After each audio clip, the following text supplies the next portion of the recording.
Welcome to Gun Dogs and Beyond, brought to you by the Red Dog Company. I'm your host, Nick Lambert.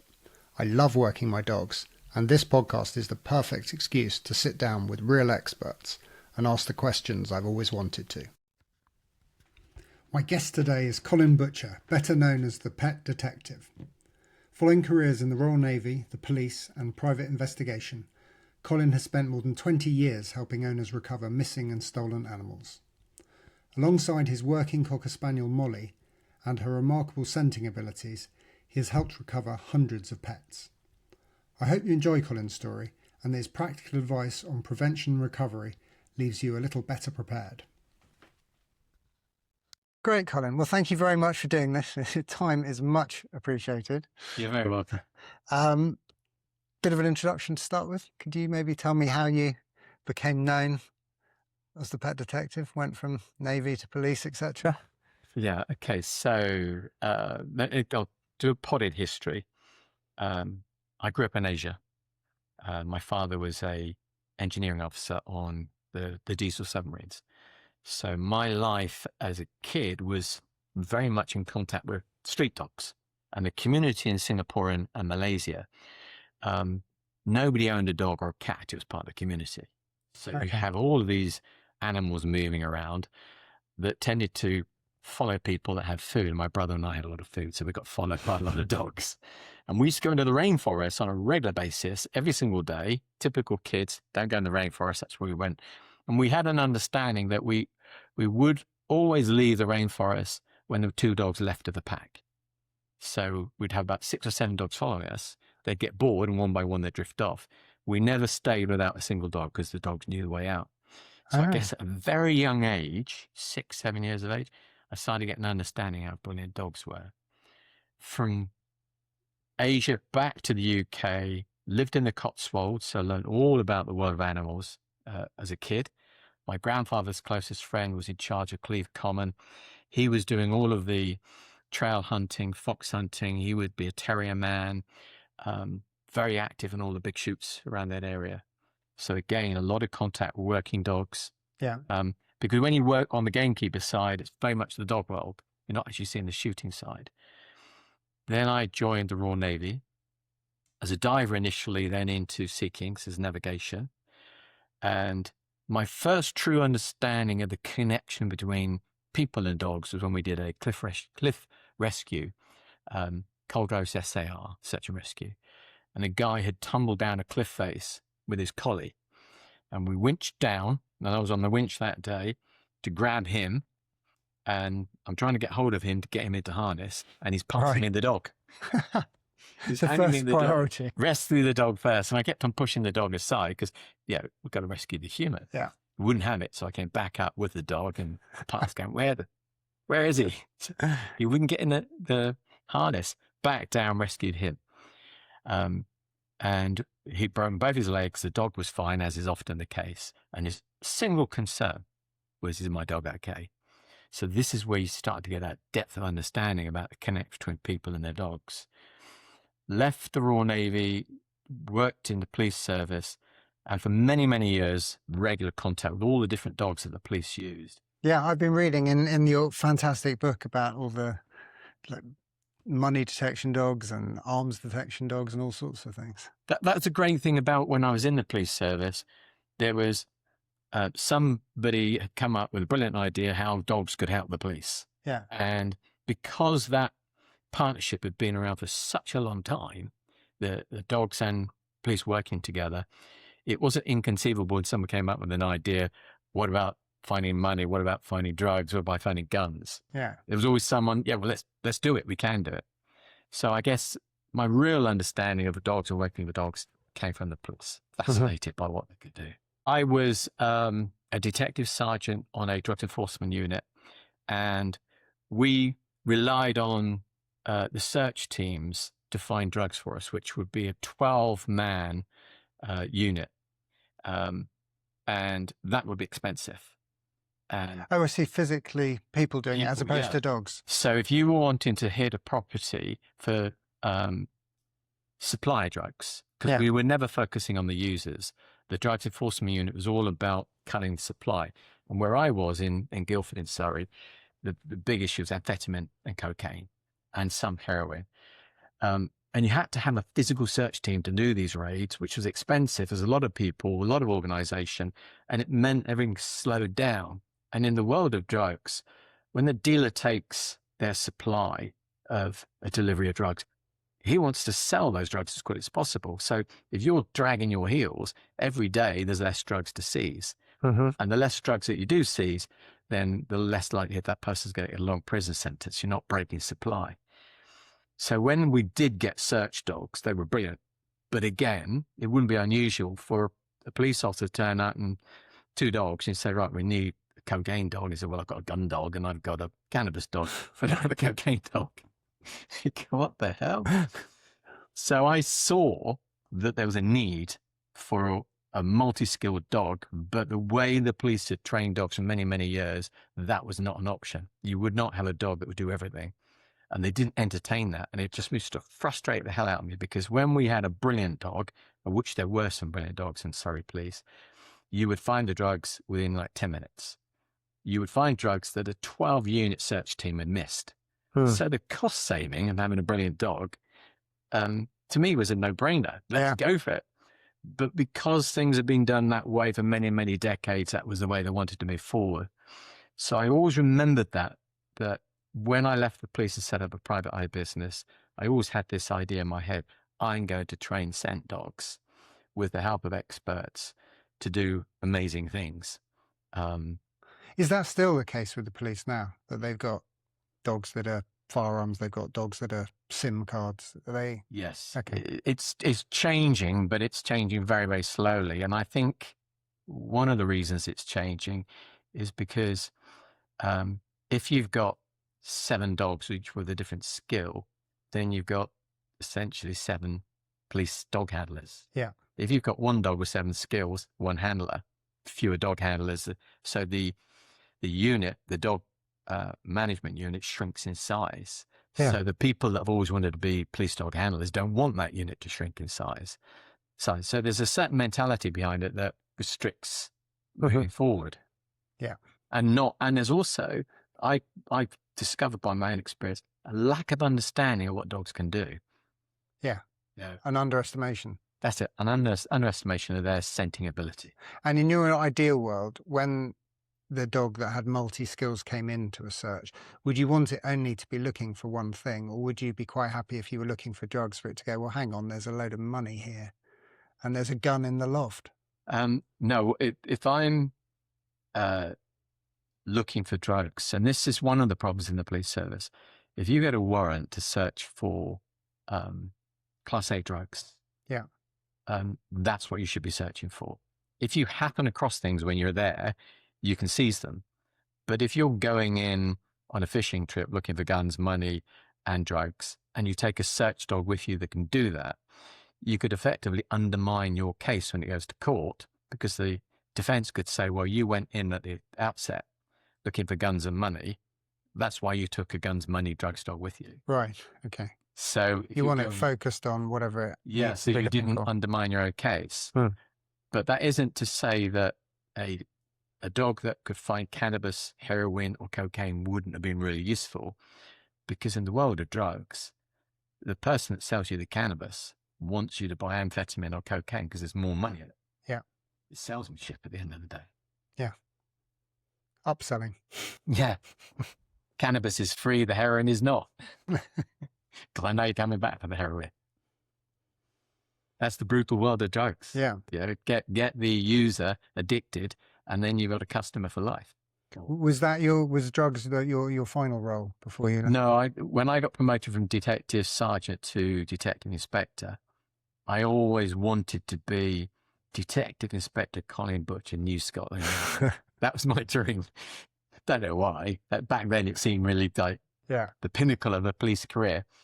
And then I discovered that the world of being a detective inspector is tough. It's 14-hour days, brutal stuff that you deal with. And there's nothing that's that glamorous about the role. It's a tough, tough job because you're dealing with the really awful stuff every day of the week. And it's draining and physically exhausting and mentally exhausting. So I found that I was working incredibly hard as a DI, but not enjoying as much as I should be. Being a DS, a detective sergeant, was a lot more fun. So I reached a point where I'd been working alongside some brilliant people in BP for a number of years on what was called income generation. And I just got offered a really good job on crazy money. Yeah. You know, 3 months salary in 1 month, plus all the perks. It was a no-brainer. Could see why you might do that. Yeah. Off I went to the world of BP. And that was on what's called root cause analysis, the investigation of major incidents. And all I did from then afterwards, I set my own private eye business up, knowing that at some point I was going to be having a specialist service on the recovery of stolen missing animals. What drew you to that? It was something I always wanted to do. When I was a kid, I wanted to work with animals. Yeah. But really the only profession that you could go into when I was very young was to become a vet. And that required years and years and years of studying, degrees, medical school. My parents weren't prepared to fund that. So at 15, I left school. So always in the back of my mind was I wanted to get into a profession working with animals. So when I set my private eye business up, a lot of our wealthy private clients would own high value horses and high value gun dogs. And if they went missing, we would be on the case straight away because I wanted that kind of work. Yeah. And all that happened was initially in the world of horses, a lot of wealthy people knew that there was a private detective agency that specialized in recovering stolen horses or dealing with disputes of ownership. And that was you? Yeah, that was us, yeah. That must have been an interesting world. Yeah. Big money. Yeah. Falling out. You learn very quickly in the world of serious wealth that horse ownership for 3-day eventing and for horse racing quite often is a hobby for wealthy people. But serious horse racing, consortiums will own a leg. So you might have 10 people own a quarter of a horse and they fall out. And when they fall out, a horse gets moved. And then we would get a call. And it's expensive, I guess, as well, isn't it? I mean, it's big bucks, training and all this kind of stuff. Yeah, I mean, I write about this in my book. The investigations we were doing were into trainers that were deliberately holding racehorses. Yes, back. I remember that story. Yeah. Not very well exercised, was it? Exactly. Big fat hippo in the middle of the field. Is that really a horse? That was not racing at Newmarket 2 weeks ago. It's too big. And then you discover that there's all this skullduggery in the world of horses. When I was a DI in the police, Surrey Police has responsibility for a lot of the big race courses. And I would migrate across to being the inspector in charge of the police service on those days, to be around the grooms, the jockeys, the horse owners. Yeah. So there's method in what I was doing. So I forged a lot of contacts when I was an inspector. Yeah. And you would hear the rumors. Yeah. I would be nobbled. You never knew if they're true, but the horse wouldn't run as expected. But what happened, how it all became a pet detective agency, we were working for Serian Batham, the cricketer. Yep. One of his gun dogs had gone missing, and we were called in to find out what had happened to the dog and who had it. And during the course of that investigation, the press were alerted to our presence. And as a private eye company, you don't want the press knowing what you're doing because you work in the grey area. And all of a sudden we were spotlighted, and somebody in one of the nationals said, Ian Botham hires top pet detective to find wayward gun dog. So we were called the pet detectives. Major publicity in all the nationals, and there were old photographs of me. And then that made some of our private clients really, really nervous. So the decision was create a new company, which we called the Pet Detectives Limited. Yeah. So the private eye still worked in the background in the grey area, and media friendly in the limelight was the Pet Detectives. So the two companies ran side by side for many years. And was your heart always in the pet side or both? Yeah. I always wanted to work with animals, and the more the media spoke about our successes, the more business we got. Yeah. The phone didn't stop ringing. And that enabled me to slowly and surely cut back on the private eye work and just focus on animals. Yeah. I mean, people must call you in absolute desperation. I can't think of much worse than my dogs suddenly being stolen out of my vehicle. Yeah, I would say every single client that rings us, emails us, or contacts us through social media is traumatized. Yeah. A lot It's of a member people, of the family to it is, most yeah. people, isn't it? It very much so. A lot of people will try and do their own thing for a few days, and they get themselves into a real state. And then when they phone, sadly, they're thinking, because I phoned you, you're going to help me. But the demand is just crazy. Yeah. And I guess you also got to be realistic about where you think you can help the most. Yeah. I guess as well. If someone leaves it too late, like any investigation, the amount of evidence that's lost is directly proportionate to time lapsed. So you lose evidence really quickly, whether it's a dog theft, a horse theft. So if people leave it too late, we have to say, sorry, there's not much we can do to help. It's just too long. But before we get into the detail, what's the sort of scale of the problem at the moment? Did it peak? Dog theft. Did it peak at COVID sort of times and it's now coming down? Or The problem with COVID, it was kind of like this really vicious cycle where the demand for puppies went up because everybody wanted a puppy, and the illegal supply into the country dried up. So the gangs that wanted to make money from selling puppies had to find another means of feeding the supply. Yeah. It wasn't unusual for people to buy a puppy and the thieves go and steal the puppy back from them and then sell it to somebody else. Yeah. Why are they smuggling them in? Because it's cheaper to produce a puppy abroad than it is in this country. It's organized crime gangs working out of Poland, Estonia, and they understand that if they're smuggling £100,000 worth of dog flesh into Britain and they get caught, those puppies get seized and there's never going to be a prosecution. If you smuggle £100,000 worth of a Class A drug into Britain, you're lucky if you don't get 16 years in prison. Yeah. But the return is identical. But why is that? Why not just do a really good job of breeding puppies here in the UK to really decent welfare standards? And is it just cheaper to feed, house them in Poland or wherever than compared to here? Right. The advantage bringing them in from abroad is really simple. I was doing my book promotion in Holland. We drove back from Holland, got to France, and I had Molly, my spaniel, with me. And there were 2 Luton vans parked up. And my curiosity, straight away, I'm figuring that doesn't look right. Strolled over. There's a number of guys hanging around the back of the vans. In each of the Luton vans was 6 crates, and in those crates were 5 French bulldog puppies. And this is how the gangs work. They bring in 6 crates, 5 puppies in each, and each crate is overseen by one person. So they work within the rules of bringing those puppies into the country. Now, those puppies are not wormed, they're not being bred properly. They're coming in on genuine documentation, but it's been forged in the country of origin. So when they land those puppies in the UK, one Luton truck has got tens of thousands of pounds worth of value, and they're coming over in 2 trucks. Yeah.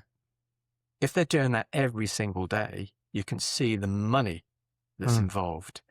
If you set up a breeding operation in the UK and you try and breed that many puppies, the cost of it is expensive. Yeah. When you get to a certain size, you're going to come into the focus of local residents who are going to report you to RSPCA, to local authority. You get shut down. So you can run these massive operations in Europe in big barns producing thousands of poorly bred puppies. And then you've got your supply chain coming through on a daily basis. Now, and relatively low jeopardy from what you've said. If it does go wrong and you get caught, it's not the end of the world. And the driver all of a sudden doesn't speak any English. And even if he did, the driver's going to turn around and say, I got paid €50 to drive that truck. to a location in England and back, Yeah. unhappy with my €50. You won't be able to identify who is organised. The vans are all hired. The documentation on all the pups is legit, but the French have now got themselves 60 or 70 French Bulldog puppies they don't want. They're all sickly. Most of them will be put to sleep. The very next day, there's 2 more trucks coming through, probably 4 for a few days to make up for what they've lost. Wow. The volume is staggering. They're coming in vast numbers. And what about these kind of adoption agencies? Is this a scam when so many people, like, oh, I've adopted this dog from Spain or whatever, you think, are they breeding them over there specifically for it? Because I know there are costs associated with the whole process. Is that a scam? It is a scam, yeah. I would say, I would estimate that maybe 75% of the people in this country that believe that they own a Romanian rescue dog don't. They've probably got a dog from Estonia or Poland. It might even be from Liverpool, because what these gangs do is they do something that's called pound pulling. They will adopt the dogs that the dog pounds can't rehome. They might have aggression issues. They might have runaway issues. They might have some sort of disability. So they'll go in and adopt them in quite large numbers. And then they'll have a little cheap website and they'll say, oh, this is Sugar. She was beaten by the owner and kept chained to a crate for 4 years of her life. She's up for adoption. We need £950. And somebody anywhere in Britain goes, oh, we want to give that dog a good life. Yeah. And then they wonder why it savages all their chickens and bites them. Because it's a dog that's got aggression issues, maybe pulled from a pound in Liverpool. They don't care where they get them from. They'll just tell you they're Romanian. Yeah. And then you wonder why your dog understands English and you tell it to sit. I suspected that was pretty much the case, because it just seems like it's on an industrial scale. It is. I mean, this isn't... And a lot of these people are well-intentioned as well, aren't they? I think that take these dogs on. And this is not speculation. This is based upon my experience. So 2 years ago, a consortium of would-be dog owners got in touch with 13, all of whom had paid up front a large amount of money, anywhere between £1,200 and £1,500 each, to have a Romanian rescue dog shipped in from Romania to Britain. And the woman that was running this operation turned round just before the dogs were due for delivery and said, the van parked up at a service station, got broken into, some of the dogs ran off, the van got stolen with the other dogs in it. We don't know where the dogs are. This is really distressing. So I was asked by this consortium to look into it. It took me half an hour to identify that the woman had a conviction, it was easy to find, for running a Romanian rescue charity fund, and she embezzled all the money out of the charity and disappeared down the road. A little bit more digging, the dogs didn't exist. Right. All she was doing is going back to these 13 lovely people and saying, need a bit more money because of the shots they've got to get, the crates, the transport, and slowly and surely made about £1,500 per person. And there wasn't a single dog. Wow. Yeah. Why down to exploitation? Don't ever adopt a Romanian rescue dog. No. Adopt UK. Yeah. And go to the pound and see the dog. And that's actually something you believe in quite strongly, having read your book, isn't it? Yeah. Rescuing dogs. There's so many dogs at the moment that have been put to sleep for a host of different reasons. And they're being put to sleep because there isn't the room in the charities to keep them long enough to find them homes. And people are going to all these great lengths to bring dogs in from overseas. Yeah. And it's probably Britain's dirty secret, the amount of dogs that we're putting to sleep, because owners will go to the vets and say, it's got aggression issues. Yeah. I mean, my wife's a vet and she's experienced that. Yeah. Yeah. It's a loathsome practice that people treat dogs like accessories, that they no longer decide they want it and they can't give it away. So they'll go lie to a vet, say, bit my child. Yeah. Yeah, I'm familiar with that position story. to be in, yeah. As you say, your wife is a vet. But I don't know what the answer is other than... well, educating the people would be a good start, wouldn't it?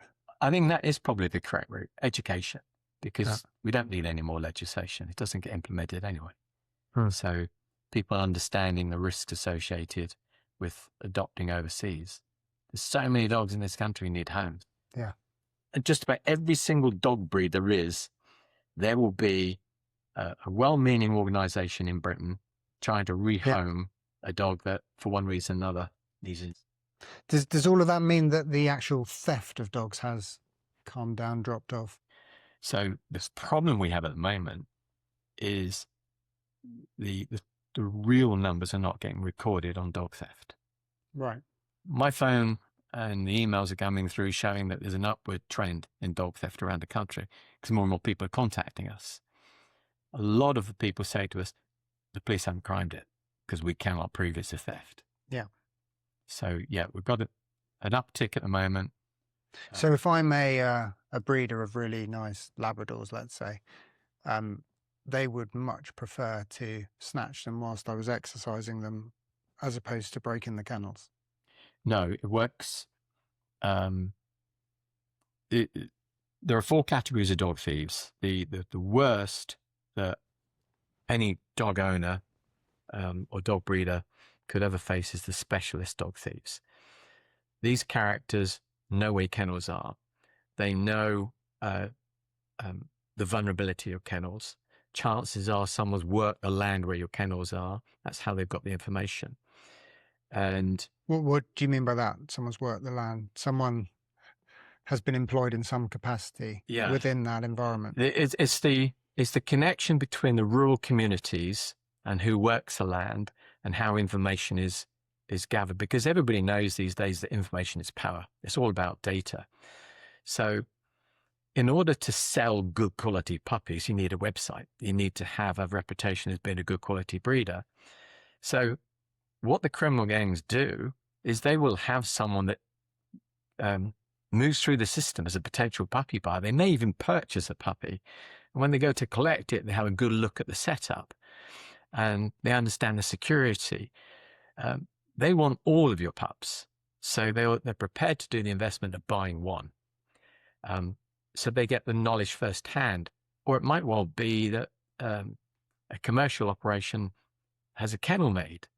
They're not on a great salary. Loose lips in the local pub or talking to a boyfriend. The guys that are on the land that might do scrub clearing or hedge cutting or log cutting, they might see what's going on. So if you're in the business of learning about people that are operating high value stud kennels, there's always going to be somebody that's going to know what you're up to. But like you say, it's probably not the hardest thing in the world to do, is it? Just phone up and say I'm interested and get shown around. Yeah, simple as that. People don't understand that the specialist dog thief make money on stealing and breeding from stolen dogs because they want to produce the best quality dog because there's more money in it. So they'll do their homework. They've got all sorts of ruses on how they get information about your operation, even to the extent that they will use drones. They'll fly drones over your operation at such a height you won't even hear the drone. And the advancement of drones now is crazy. Yeah. Gone are the days of that noisy buzzing. They're much, much higher with fantastic cameras. And in one pass, they know everything about you. But it also, there's the Kennel Club regularly posts the addresses of breeders. Yeah. You know where to look. Yeah, absolutely. I mean, I'll give you an idea of the sophistication of these operations. When I recovered Teal as a pup, we did a raid with Surrey and Sussex police on this operation down in Sussex near Chichester. We recovered stolen mum, they'd been missing for 8.5 years, and 3 pups. That operation had a microchip implant service, an ultrasound scanning service for pregnant bitches, puppy training courses, dog training courses, and legitimate breeding operation, not illegal, and in the background was breeding from stolen dogs. Really? They covered all of the bases. It was a very sophisticated operation with a very shiny, polished website who had in the background a couple of stolen bitches that were producing puppies at a phenomenal rate. And that is just one of many thousands of operations that are very, very well organized now. So you're not talking about people breeding sickly puppies from a garage or a bedroom in a small terrace house. You're talking about very, very sophisticated operations where the front might be a dog grooming business or puppy training, but the background is illegal puppy breeding from stolen dogs. And are they put off by any form of security? This is group one we're talking about now. The group one, the specialists, no. No, they'll deal with the Ring cameras. Yeah, the reality is this: dog theft is a very low priority acquisitive crime. So anything that's property that's taken comes under that category. So dog theft probably sits around bike theft, not even as important as theft of mobile phone. And somebody might have 6 spaniels stolen from their kennels and they've got good CCTV and they think, well, we've got a good chance of getting our dogs back.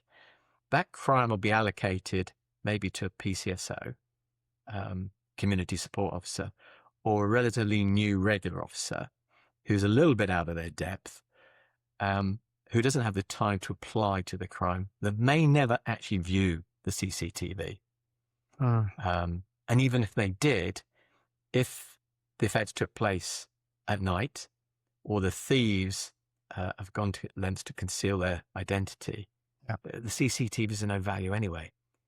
CCTV does not deter dog theft. They don't care. Okay. It really doesn't work. And what are the other categories you mentioned? So the next biggest risk to people that own good high-value dogs, gun dogs, is what we call the occupationalists. These are people that sell on information about high-value dogs, or they're in that line of work to get access to high-value dogs. So they've got a criminal nature in the first place. And we have found them in all environments. We've found them as professional dog walkers. And there's a joke, anyone could call themselves a professional dog walker. And how many people are guilty of giving their high-value gun dog to a so-called professional dog walker? And then they hear it ran off in woods and it's never seen again. Yeah, the professional dog walker says sorry. And they've just made $3,000 selling your bitch, Labrador, whatever they've stolen. So we found them in dog walking industries, boarding kennels, dog wardens. Really? Yeah. Professional county council employed dog wardens been involved in the theft of high value dogs that they come into contact with in their role as a dog warden. Every single occupation where someone come into contact with a high value dog, there's a risk that that person will be a criminal. So there isn't really a huge problem where sportsmen, whatever you like to call it, people are buying stolen gun dogs to use as gun dogs. There is. They go the opposite way. So there's Luton vans I was telling you about that bring in pregnant bitches or crates of illegally bred puppies. When they're leaving the country, they might go out with 3 dogs in the back, stolen gun dogs that will be used for the rest of their lives on the shooting estates in the ex-Eastern Bloc countries. I see. Because there's a lot of shooting goes across those countries now. Yeah. But what they don't have is a really good supply chain of gun dogs. And they don't want to buy them because they're really expensive. Mm-hmm. So if they steal a parent dog and breed from it, or a fully trained gun dog, if you go out for a day shooting that you might be with, they're highly unlikely, I'd suggest, to buy in this country to buy a stolen gun dog. No. Unless there's a very good story and it's been packaged somehow. They're not going to buy what they perceive to be someone's family gun dog, are they? No, I think in the shooting world, someone's going to know if there's a dodgy history to a fully trained gun dog. If someone's saying, I've got a half-price 3-year-old Labrador and it's a brilliant peg dog, they know that it's probably going to be stolen. They're not going to buy it, and then they'll start talking about it. So the seller knows there's a very, very small market for selling a dog on, so the value is marginal. And so when you hear about stolen gun dogs going to Ireland, does this go back to they're going to Ireland to be bred from? They're not going to Ireland to be a peg dog or a rough shooting dog or anything like that necessarily. It's unlikely to be seen on a shoot somewhere else. No. It we're bred from. Yeah. What about these other two, the third and the fourth categories? Everybody knows the opportunist. Very easy dog thieves to catch because they're not thinking about being a dog thief before they steal the dog. They're just mooching around the environment, and they might steal a mobile phone if it's left on the table, a bike that's not secure, a puppy that's outside a shop or running free, or they happen to be knocking on your door and they see your puppy in the front or back garden. They'll grab it. Opportunist is probably the second biggest dog thief and the one that tends to get the most publicity. But it's quite easy to catch these people because they tend to be low-key criminals, not thinking about what they're doing. But they do account for an awful lot of dogs, and they exploit carelessness. So the practice of some shoots going to a pub after a day's shooting, and not bringing the dogs into the pub and leaving them in the vehicles. If that shoot uses a pub on a regular basis and the local criminals know, they'll float around the car park looking to take an opportunity of something that presents itself. And if there's someone that's been a bit careless with their dogs, they'll steal the dogs or one dog. An opportunist steals a pet gun dog. They don't care what it's from, but if they just see the opportunity, they might go sit on a park bench and watch all the dogs running free with a bag of chicken treats. And your dog runs up to them and they grab it, walk out the park with a lead. And we know this happens because people have got in touch with us saying, I caught somebody walking out of the park with my dog on a lead and the collar had already been removed. Yeah. And bag stuff full of chicken treats. So the opportunist is really low-level crime, floating around car parks or pub beer gardens waiting to exploit an opportunity where people are just being a bit careless. They've relaxed their guard. And if you think about it, when your gun dog is with you on a shoot day, you focus on it all the time. You want it at your heel when you're on the peg. You put it in your car, you might have a limousine, you might have a dinner with your pals. But if you stop off on the way home, you have a drink with friends or whatever, and you leave your high-value gun dog fully trained in the back of your vehicle, the only thing preventing the theft of your dog is a thin coat of glass. Most of these can get through that. So, I mean, I'm guilty of that. A lot of people are. We released a video showing that there's so many really good arrangements that you can make for your vehicle. On a number of our videos, I won't say the brand, but they're just very, very good dog crates. They're strong, so they cover this safety of the dog if there's an accident, but they're very, very secure. So if someone gets into your car and they can't open the doors, they're just going through the glass. They can't reach in and steal your dog because it's behind a locked crate. And you can buy these little freestanding air conditioning units that you can put into the crate. So the dog's not overheating, but you've just got that layer of security.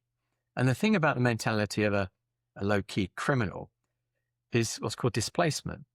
If it's hard to steal your dog, they'll go to the car where it's easy. So if there's a Cocker Spaniel sitting on the front seat of a truck and there's one in a crate, you know which one's getting stolen. Yeah. Smash the glass and gone. That's your opportunists. They exploit people's distraction.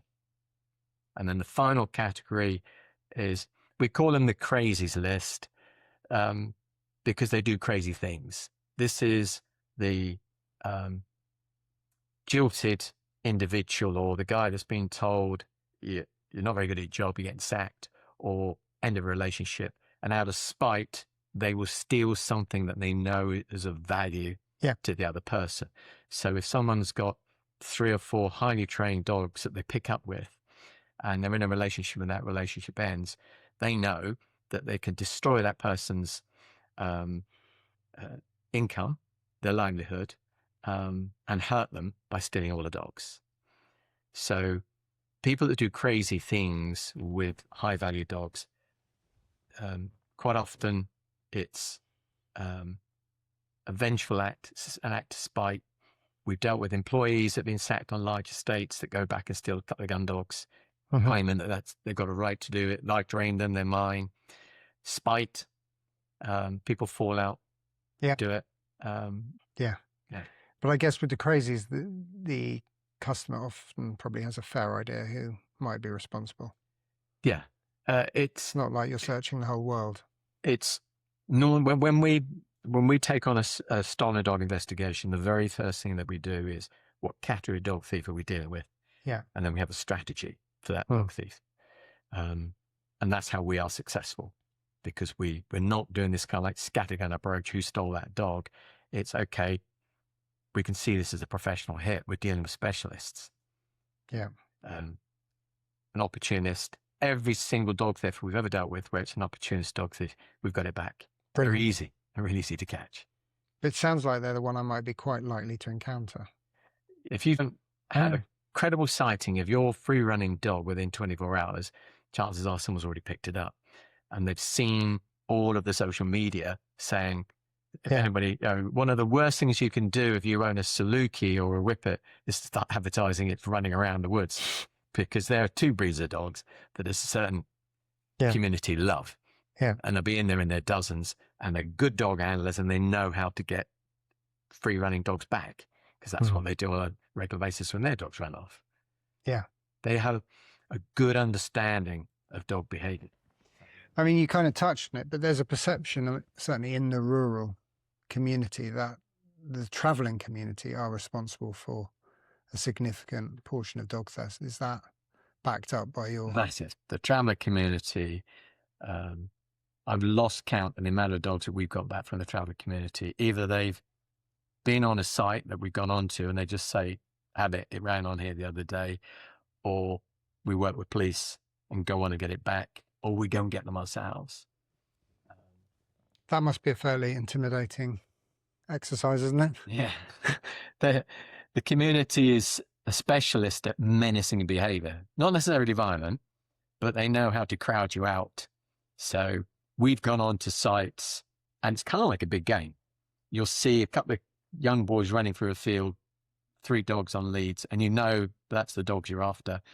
They weren't on that day. On other occasions, I might put one of my team where those 3 boys are running, and they bring the dogs to you and just see where their dog's from. They'll hand them over. So there doesn't tend to be a big issue of them giving you the dog back. And why are they drawn to that? The traveling community have always worked with dogs. Yeah. And I have had contact with some members of the traveling community that are brilliant dog handlers, and they really care for their dogs, and they do a great job of looking after their dogs. But there's a lot of people in the traveling community that see a dog as a commodity. It's something that can be traded.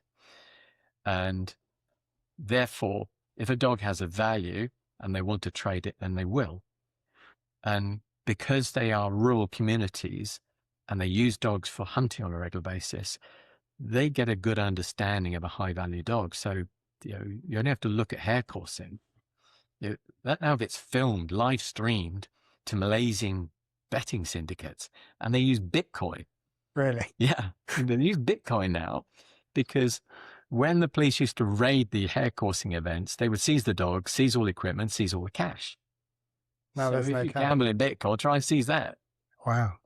And then what happens if they seize the dogs? A different traveller will go to the police and say, "My dog ran off. Have you seen it?"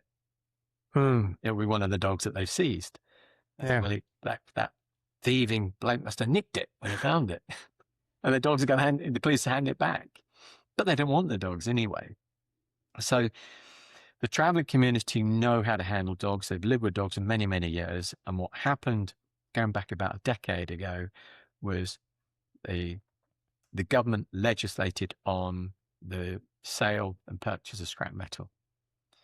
And it made it very, very difficult for the traveller community to make money on scrap metal sales. So their livelihood shrank, and they needed to fill that shrinkage. And all they did was they scaled up their dog breeding operations, and then quite quickly discovered it was quite lucrative. How are you finding the police on all aspects of dog crime, they're not particularly interested. Is that a fair comment? I would say that in the investigation of dog crime, it very much depends on whether the police officer that's assigned to the case loves dogs or not. Right. If you get a dog lover, you'll get a good job. Back in the day, if I had you would have been keen to look into it. Right. Then back in the day when I was a police officer, this is way back in the late 80s, dog theft was so rare, the whole county might only see 3 a year. And 2 of those would be disputes between neighbours, like farmers falling. Yeah. And the other would maybe is a theft or not.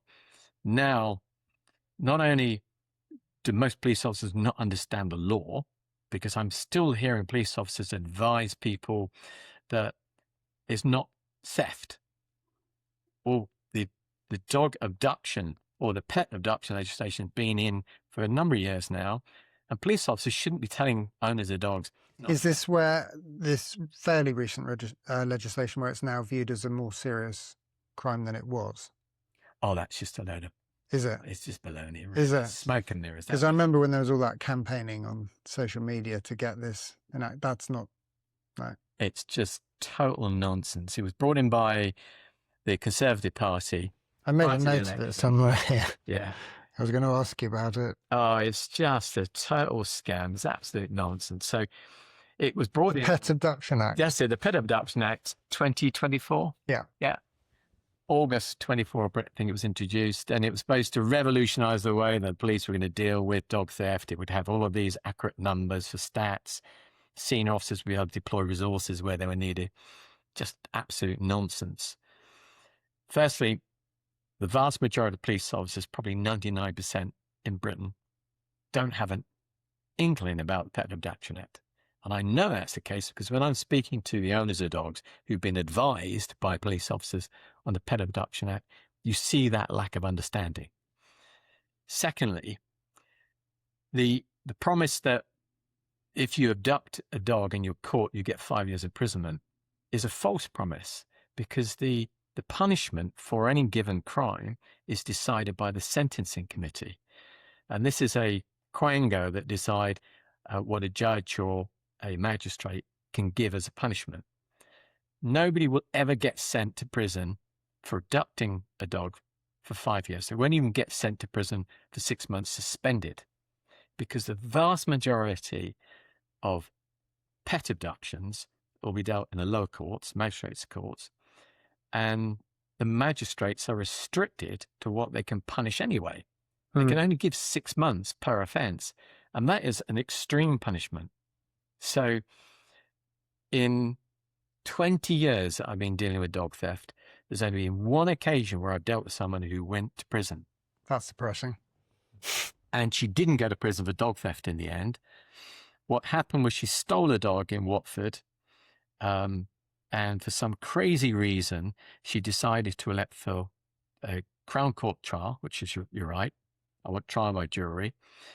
When it went to Crown Court, she lied to the judge that she was pregnant. And therefore the judge adjourned the trial until she'd had her child. And in that period, she absconded the UK to Ireland with her kids, which breached a family protection order because she recently got divorced. We found her in Ireland, said, you better come back, because if we can find you, the police can find you. So she did come back. She got arrested when she came back, kept on remand, put back in front of the court, pleaded guilty to the breach of the child protection order, 5 years imprisonment for that. And the judge said, there's no point punishing her for the original offence of dog theft, because that will be a non-custodial. And you're getting a custodial. So I can't give you a community service order or a custodial. No. So that was kept on file just because she stole a dog, a little golden retriever puppy. Yeah. The only time ever I've seen somebody get a prison sentence for dog theft. It shows you why it's such a common thing for people to get into, doesn't it, really? Criminal gangs know. They know they're not going to prison. There's no deterrent. We've discussed the problem. Now we better talk about how, if you're up for it, how we can avoid it in the first place. My top recommendation to every single dog owner out there is do not become a victim of dog theft. And the amount of care that you take in your dogs is a personal issue. It's not about turning your life into a fortress. It's just about understanding the risks from where you have your dogs to what you do with your dogs, and identifying when that dog is vulnerable and removing that vulnerability.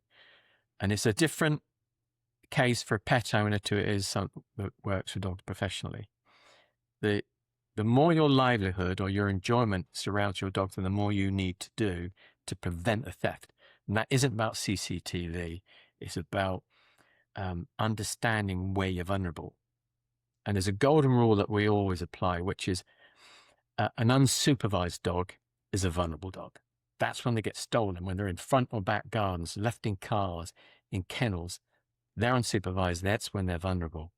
So depending on how much you value your dog, as you know, the relationship you have, or its true value, monetary value, depends on the security measures you apply. Yeah. Reduce the amount of time that your dog is unsupervised, you're reducing the opportunity for someone to steal it. There's nothing more complex than that. You don't need to go for a sophisticated CCTV system. You don't need to have robust security around your kennels. You just need to understand when your dogs are vulnerable and shrink it, get it manageable. We spoke about the vehicle beforehand. Yeah. So your quite clear advice is don't leave your dog unattended in the vehicle because it's at risk. But there will be times when it's just not practical. Yeah. And in that scenario, you would say, have your dog in a crate. Maybe have tinted windows so they can't even see there's a dog in the vehicle. 100%. I've been away shooting myself where people I've been with are taking dogs. So if you're going away and you're staying overnight and there's a no dogs rule in that particular place, well, first of all, don't stay there anyway. Yeah. So I want my dogs in my room, and if you don't do that, I'm not going to stay in your pub, my friend. But if you are in that situation where you choose to leave your dog that you may kennel at home in your car, then the onus is upon you to have the security that protects that valuable asset and your best friend. And there are some brilliant dog crates out there. I personally have got my dog crates permanently fixed to the base of my car, so they can't be taken out. Yeah. And I've got my own personal security measures as well, that I've got a Defender. That car moves, I get an alert. I've got 3 different methods of isolating my car so my car can't be stolen. And it might well be that someone would say, well, that's a bit obsessive. I'm a target because I recover stolen from the criminal fraternity. Security. What about the actual home itself? Is that a target, or is that one of the safer places? You've got to make sure that if you are keeping your dogs at home, especially if kennelled, that it's a secure method. It sounds like that going to your Group 1 professional, there's not an awful lot you can do. If the specialists target you, they will do a damn good job of hitting you. Yeah. They're not necessarily interested in 1 or 2 dogs. They go, if you think about it, the risk of raiding a kennel and taking 12 dogs is exactly the same as raiding a kennel and taking 1. So go for the kennel where there's 12. There's a lot of young women that have come through in the last, say, decade that have a great time. They might bring 5 or 6 dogs to a shoot, picking up. Yeah. Those young women need to understand that their dogs are vulnerable in February, because all of a sudden the work's gone, the shooting has stopped, and they've got the dogs kennelled a lot or in their home a lot.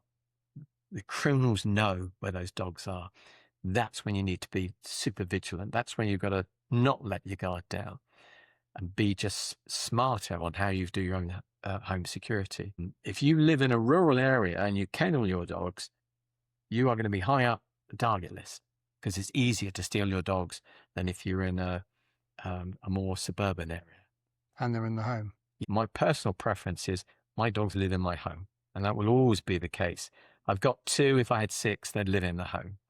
That's because I've spent a lot of time investigating dog theft. Yeah. I've seen the trauma. I understand it's brutal. One of the videos on my YouTube site covers the first actions that people should do if they lose a dog. Yeah. How to find a dog that you lost on a walk. I understand that free running dogs that have lost contact with their owner will triangulate. It's how they have evolved over many, many years. The more they go a route, the more they drop their scent. So they stay on that route because it gives them that sense of security. A free running dog, once it... When you say triangulate, I think from watching your video that one of those points is where you lost the dog. Yeah, what we call the point of loss. Yeah. Okay. One is where is your car. The origin of the walk. Yeah. Or where the day started, which if it's a shoot, it'll go back to where it started. It's got that ability to find that spot. And then it'll go back to where it realized that it lost contact with you. So if your dog bolts off after a pricked pheasant, which can happen, and you lose contact with it, if you start to move around, it's harder for your dog to find you. So you've got to use your dog's senses to help it reorientate itself back to you. And it takes a bit of nerve, but you just hold your position. Whatever the dog was doing, it'll stop doing, and it'll go, right, I know where dad is, or I know where mum is. So that's point of loss. And then my video explains about how you stay point of loss. First person will go to where you started your day. And if you had a third body, you would send them off in the direction of where the dog was headed. Yeah, and put the whistle away because, if your dog has run off and you're whistling to get it back and it's not obeyed the whistle, when you get it back, you needed a bit of retraining. And secondly, your dog knows your voice. It's around you 24/7. That's what you use. And you've got to take the scolding tone out. Yeah. You merely got to think, I'm not having a bad shoot day. The important thing now is get my dog back and then I can have a good shoot day. I've seen people really lose it on a shoot day because their dog's run off. Nobody's judging you. They want you to enjoy your day and get your dog back as quickly as possible, but you get limited help. So staying calm and having that understanding that your dog will get back to you in most cases. And what are the next actions? How long does that phase last? I'm at the point where I've lost my dog. Yeah. Ali's gone to the car and daughter Poppy's gone off in the direction of loss. How long do you give that phase? Right. That phase is a maximum 4 hours. Your dog will find one of you. Yeah. Especially if you understand how dogs search for their owners. They're working nose into wind. Most gun dogs can find a pricked partridge, which is a tiny creature. So they can find a human. Yeah.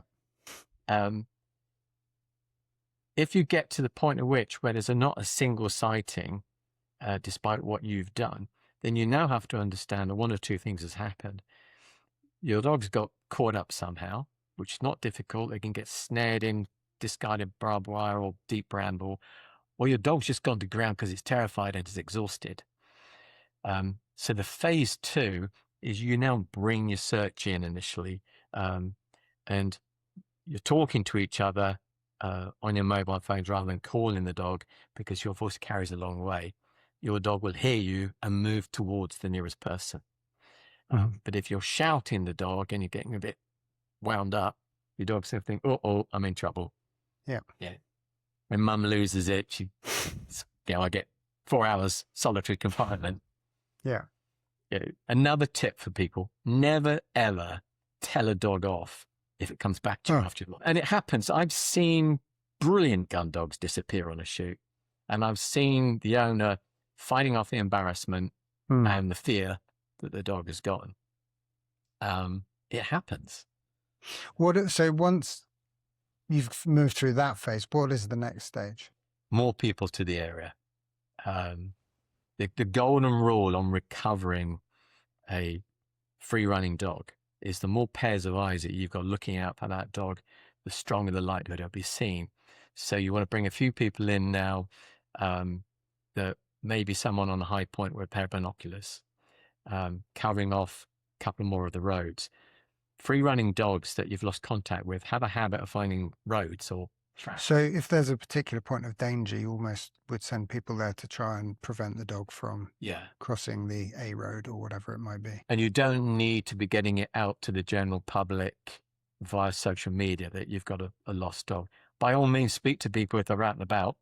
Golden rule, more pairs of eyes looking for your dog, the stronger likely will be seen.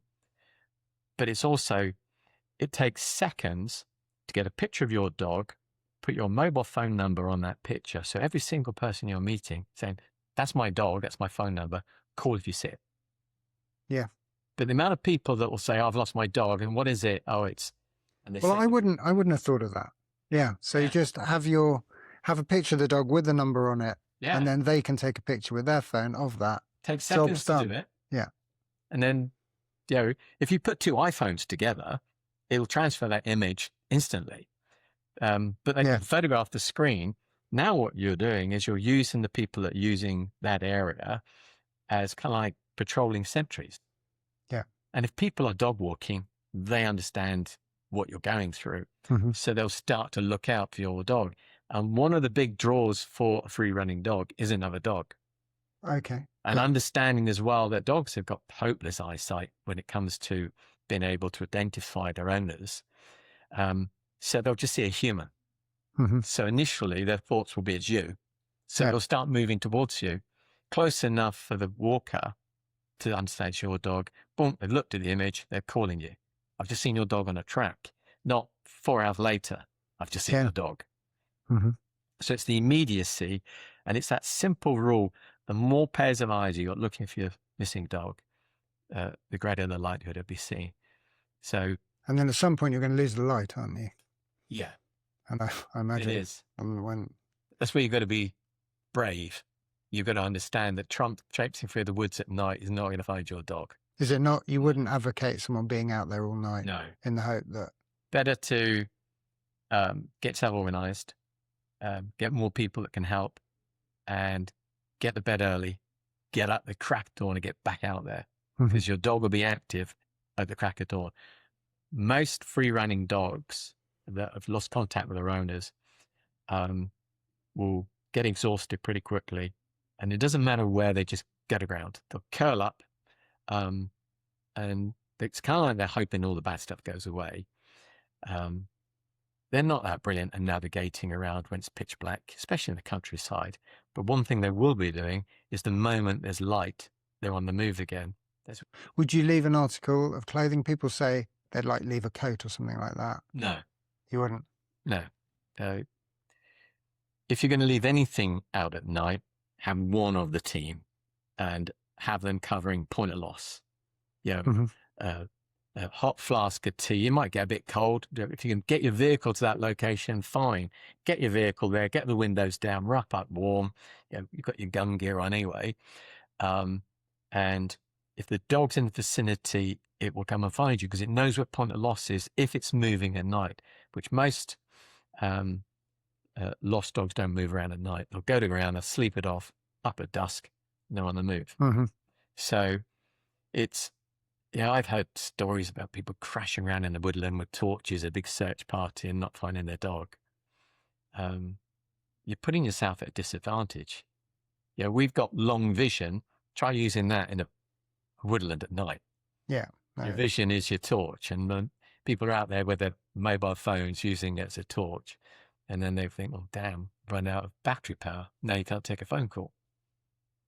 Yeah, and I mean, from stalking, I know how difficult it is to find something when you pretty much know where it is as you lose the light. There are some great people out there with thermal drones. Would you make contact with them, and at what point, if that's a yes? As soon as possible. Yeah. And there are a lot of great people out there that do it as a hobby. Do people leave it too long generally before escalating? Yeah. Yeah. I would say the mistake that a lot of people make when they lose contact with their dogs is they think, I'm not going to bed because it's my fault. And they are in a rush to get it wrong because they want to be doing something as opposed to nothing. Well, you're never going to be doing nothing, because if it's dark, then you start looking online for someone that has a thermal drone or a normal drone, and you get in contact with that person. So the moment there's daylight, if they're available, they can meet you. and they can cover a vast area for you because they don't want you on their shoulder. They know what they're doing, and there's some brilliant drones out there. So you can just say, can you cover off this? So even if it's having a drone up when you're working woodland, so if you see if the dog breaks cover, you've got that covered up. But if you're searching all night long and you get home at 3 and you're exhausted, you're not picking up that possible service until early morning the next day. Mm-hmm. You're getting behind the dog. And you have to understand with the dog that for the first 24 hours, it's not really going to go anywhere. It's going to stay within the local area.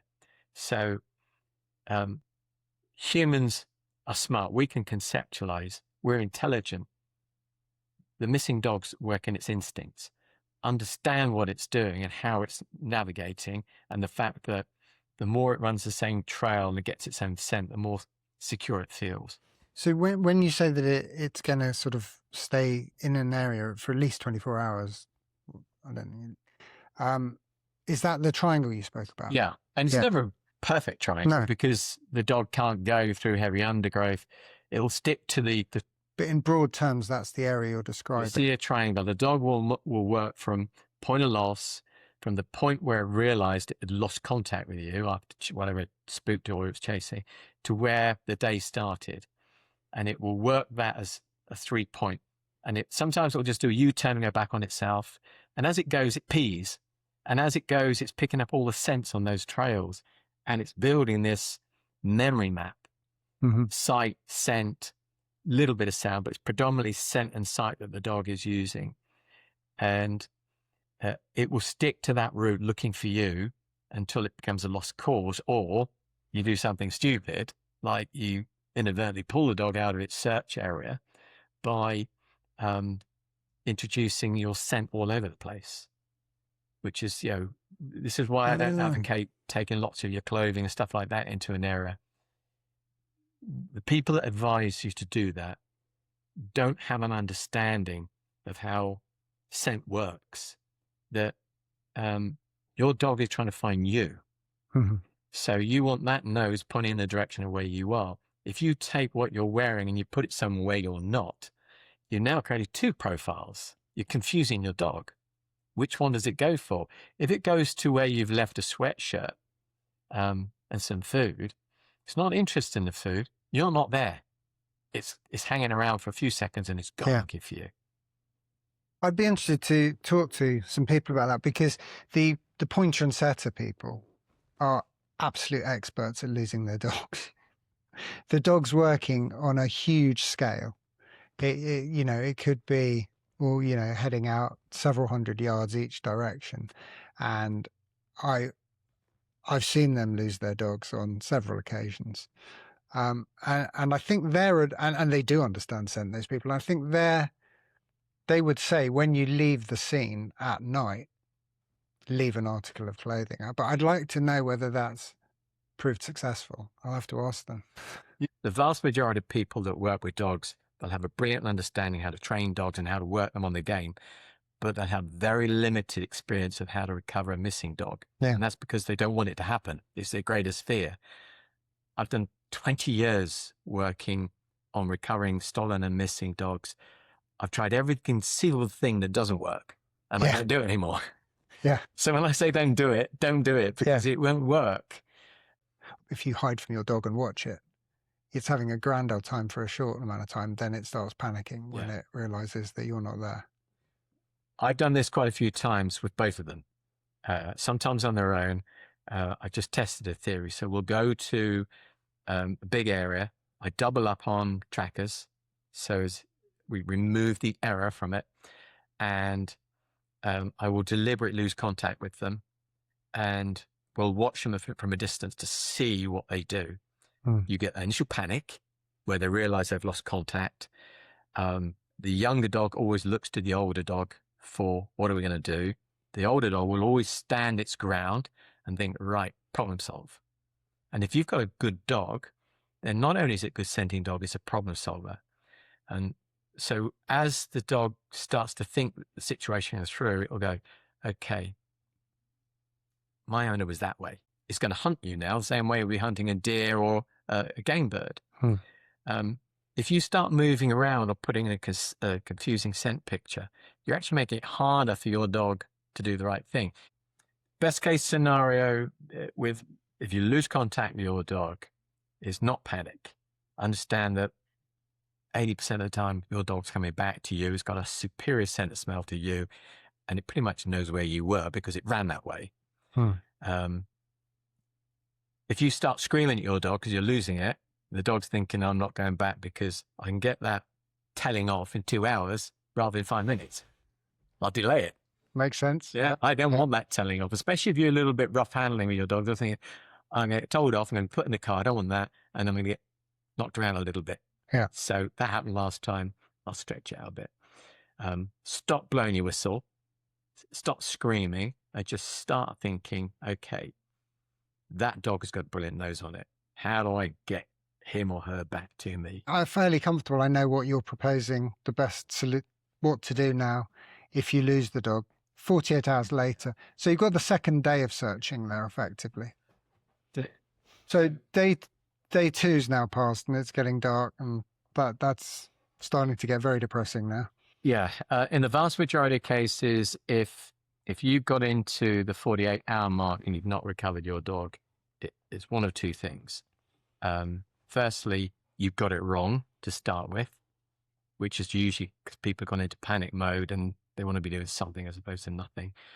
Or you now have to accept that your dog wasn't quite as brilliant as you've always thought it was. You've been kidding yourself, because a really good working dog will be able to find its owner if you make it easy for that dog. It knows where it was before it lost at the start. So it knows where you are. Resist the temptation, go all the way around the woods to call on its name. Because as it gets to where you were, you've now moved on. The dog will have panic motivating every time it wakes up. But you also have to understand that a dog has got a battery. And the longer it goes between its last meal, the less energy it's got. So the dog isn't going to go way out of area because it simply doesn't have the energy to do that. What it will do is it will stop every now and then. It will hunker down, a bit exhausted, a bit demoralized, and it might stay there for an hour or two and then it will move on. So when you're getting into the second stage, the second day, it really is important that you start to cover off where the dog may go. So you use the general direction of travel the dog went in. We've spoken about drones. Yeah. They can be brilliant if used correctly. And there's a lot of people locally that'll come out and help. If people are not fit and able, they can still sit at a point and cover off where the dog may rock up.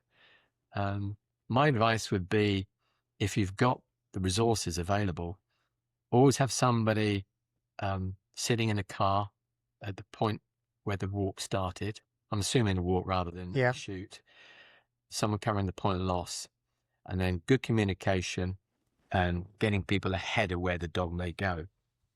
And then in the middle of the interior, somebody that is moving through, physically looking for the dog. If you're standing in the middle of woodlands and deep undergrowth, you won't find your dog because your dog's not going to do that. It will follow the animal trails or the human trails. So that's where you need to be. You have to understand, especially if it's a rural area, that if you start to distribute the fact that your dog is missing, you've got no control over who gets that information. If your initial phase, like I said earlier, is speak to people that are out in that area with their own dogs, then they're covering areas that they normally work, and they'll call you if they see your dog. So if you've spoken to a dozen people in a few hours, that's a lot of people looking for your dog. If you go on social media, you're not going to get that many more people because they're sitting on their backsides at home, but you run the risk of bringing someone to the area that doesn't have the same intentions as you. Yeah. They're personally motivated, and it might not be for your benefit. There's so many people that work the land that you can get in touch with. Forestry Commission, find them, land workers, farm workers. There's so many people that just cover off a base. Another big tip for people is, if you can't put somebody in a location, then start getting your hands on field cameras as quickly as possible. They don't need to be expensive. No. You can rig them up relatively quickly, and you just control a small environment. What you want to be putting in is a little food drop. And the best case scenario is broken up dry food on the ground. So no matter what comes there, there'll always be the scent bubble. Because if you start putting edible scent in an environment, it's the environment of the wild animals. And there's lots of them come and find it. Yeah. So put a camera in on a crossroads on a trail, break up some dry biscuits on the ground, and then suspend some strong smelling dog food or something that smells really strong to a dog. Suspend it in a little wire bird feeder so animals can't reach it. So you want to have that about 6 foot. You don't want it to drift for miles. You just want, if the dog's passing through the area and it's now thinking, I am hungry, to go to that location. And ideally you want a trail cam with a SIM card, I guess, so that it pings you a best picture. Case scenario. Yeah. You always work with the best case scenario, but sometimes that's not possible. So it's better to have nothing than something. Secondly, you don't want to be having a very, very confusing scent trail. So the searching of the routes around your search area, they should be people that the dog's not familiar with. So if they're getting out of their vehicles, it's not your scent. Core scent, point loss. Have faith in your dog coming back. As family and friends move into the environment, think about where you want to use them. Your dog's going to move to what's familiar to it. So after 24 hours, it's its own scent, which is why they tend to stay in an area. But most importantly is you. The best case scenario, if you could suspend yourself off the ground, but that's not possible. But don't move around. And at what point do you abandon that search area? You will, if you get it right, you'll get a sighting. And all you're doing is, if you get a credible sighting, you should take your search area and you move it across. You must always have somebody at the point of loss or the car park, ideally both, but one of those two. Got to keep that covered until... What, for as long as you're realistically expecting to find the animal? Yeah. So even if it's a week, you're going to have someone. It shouldn't be a week if you get it right. When you hear about people that have spent a week or more looking for their missing dog, it's because they got it wrong. When they went at it wrong to start with. If you get it right to start with, then the dog's behavior is predictable. But as I said, the golden rule is what you should always move forward with is the more pairs of eyes that you have looking for your dog, then the greater the likelihood that you'll find it. Now, there's another word I'll add to that. It's the more pairs of eyes that you have actively looking for your dog as opposed to passively. And this is the big difference.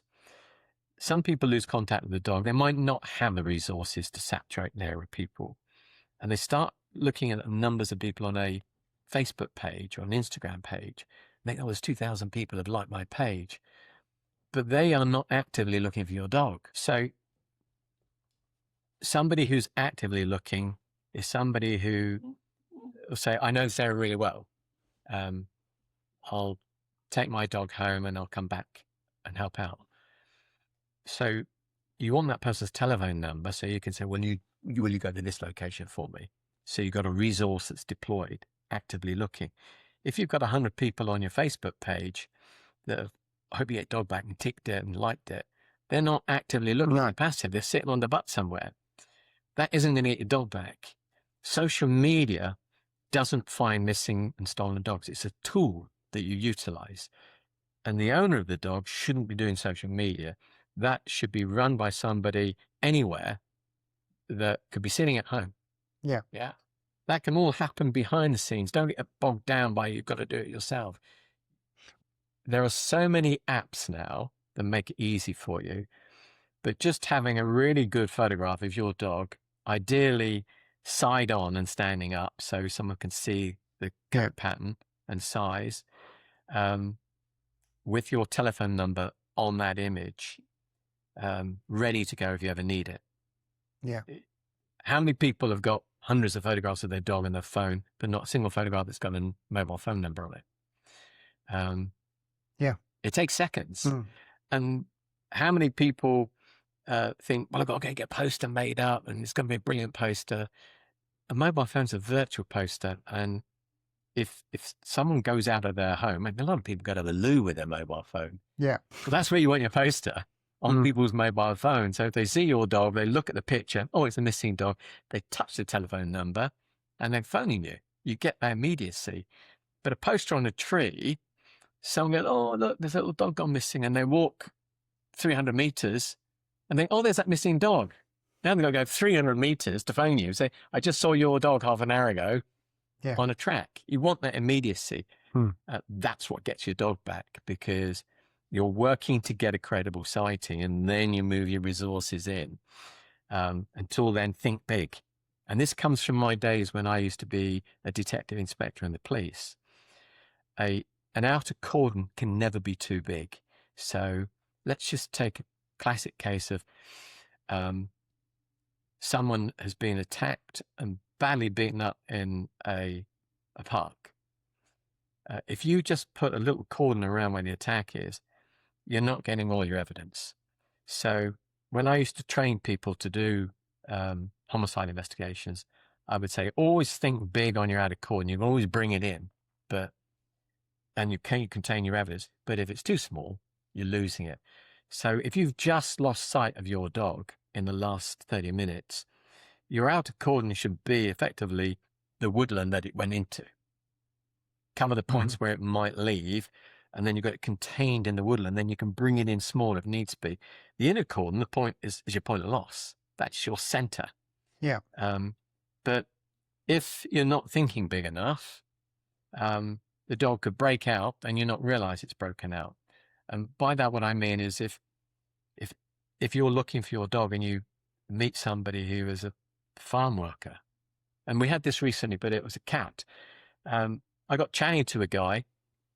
He was coming onto a very large estate to shoot pigeon. So I told him why I was there. We had a chat for about 10 minutes. He went to set up his pigeon hide. And whilst he's waiting for things to work, he gets on his phone and he pings his group of fellow pigeon shooters. Met some weird guy with a dog that finds cats. Here's an image of the cat with the phone number on it. Guess what? One of the guys sent up his side to, well, it's like that bloody cat that's gone missing. And he's on the phone. That's how we found it. I'm guessing it's fairly standard what people have on an ID tag, but is there any mistakes people make there? It's better to have two phone numbers than anything else. Yeah. Something you have to understand about people is we're all wrapped up in our own little worlds these days, and time is the new currency.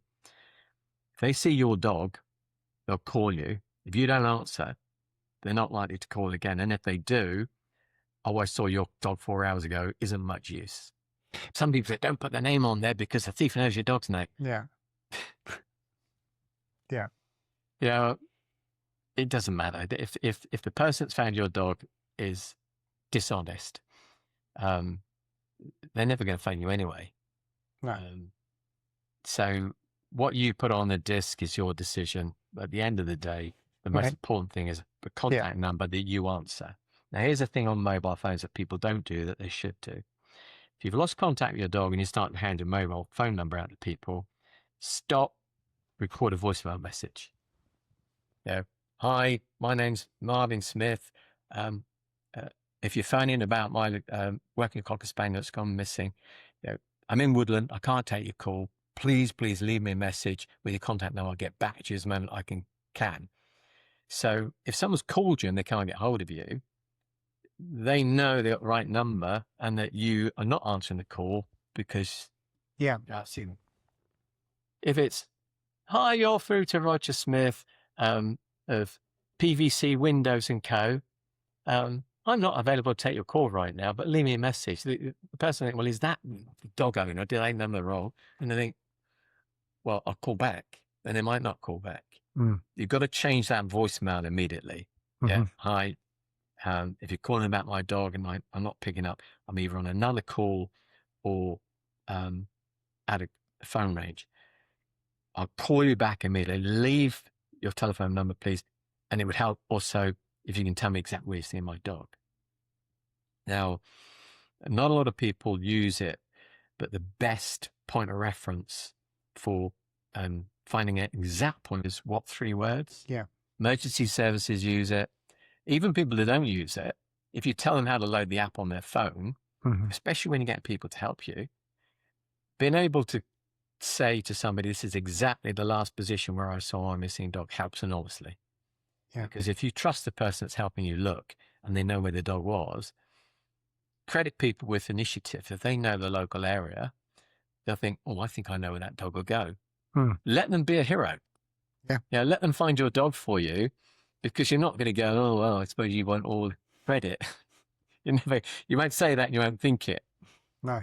But when I hear people, oh, don't allow loads of strangers to come into the area because they'll push your dog out of the area. You want eyes in the area. You want people helping. But control that resource, that's all. Yeah, no, that all makes sense. And then sadly, at some point, you've got to, I suppose, entertain the possibility that someone's picked it up that doesn't have good intentions. It's called theft by finding. That's always going to be opportunistic theft. Someone's aware the dog is missing, so they're looking to steal it, or they just find it and they do the wrong thing. And in the last decade, I've probably had about a dozen cases of theft by finding in rural locations. Does that make it relatively rare? Or, I mean, you see so many cases, I don't know whether that... I would say maybe about 30% of the dogs that are lost in rural locations are taken by the finder. Right. And wow, yeah. This is where the law works against you. A lot of people are not familiar with the law. With the understanding comes the importance of getting the timings right. Gone are the days where every single council had a dog warden. Gone are the days where the police were interested in lost dogs. If you find a dog and you phone it in, you might phone the RSPCA, they're not interested. You phone the police, they're not interested. They might point in the direction. So you eventually get to the local council office and you find out there's no phone number, there's an email. And they do get hold of a council contact. A lot of them are contracted out to the same company that collect the rubbish on fly tipping. I assume most people would go to a vet practice.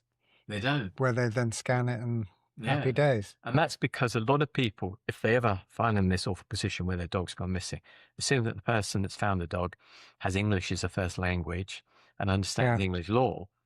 I can give you loads of examples where that doesn't happen. But let's just say the finder phones the council and says, I found a dog, and the person that takes that call says, well, are you happy to keep it? And they say, well, yeah, but what if it's got a microchip? Well, we don't have a dog warden because that county is dispensed with them many, many years ago. So there's no one coming out to scan it from microchip. They might say to you, do you mind if you take it to this particular location for found dogs? And they think, well, it's 30 miles away. Already it's becoming a bit of an ask. They say, well, I can't do that. I don't have a car. Well, I don't want to do that. Well, if you hang on to it, if the owner comes forward, we'll call you. On the 7th day, that dog no longer belongs to you. It belongs to the council. So if that council employee or subcontractor gets another call on day 9, and they say, well, no one's ever come forward to say they own that dog, you can keep it if you want. Yeah. The finder now gets ownership of the dog. They have to hand it in if the owner comes forward. I think it's a period of 3 months.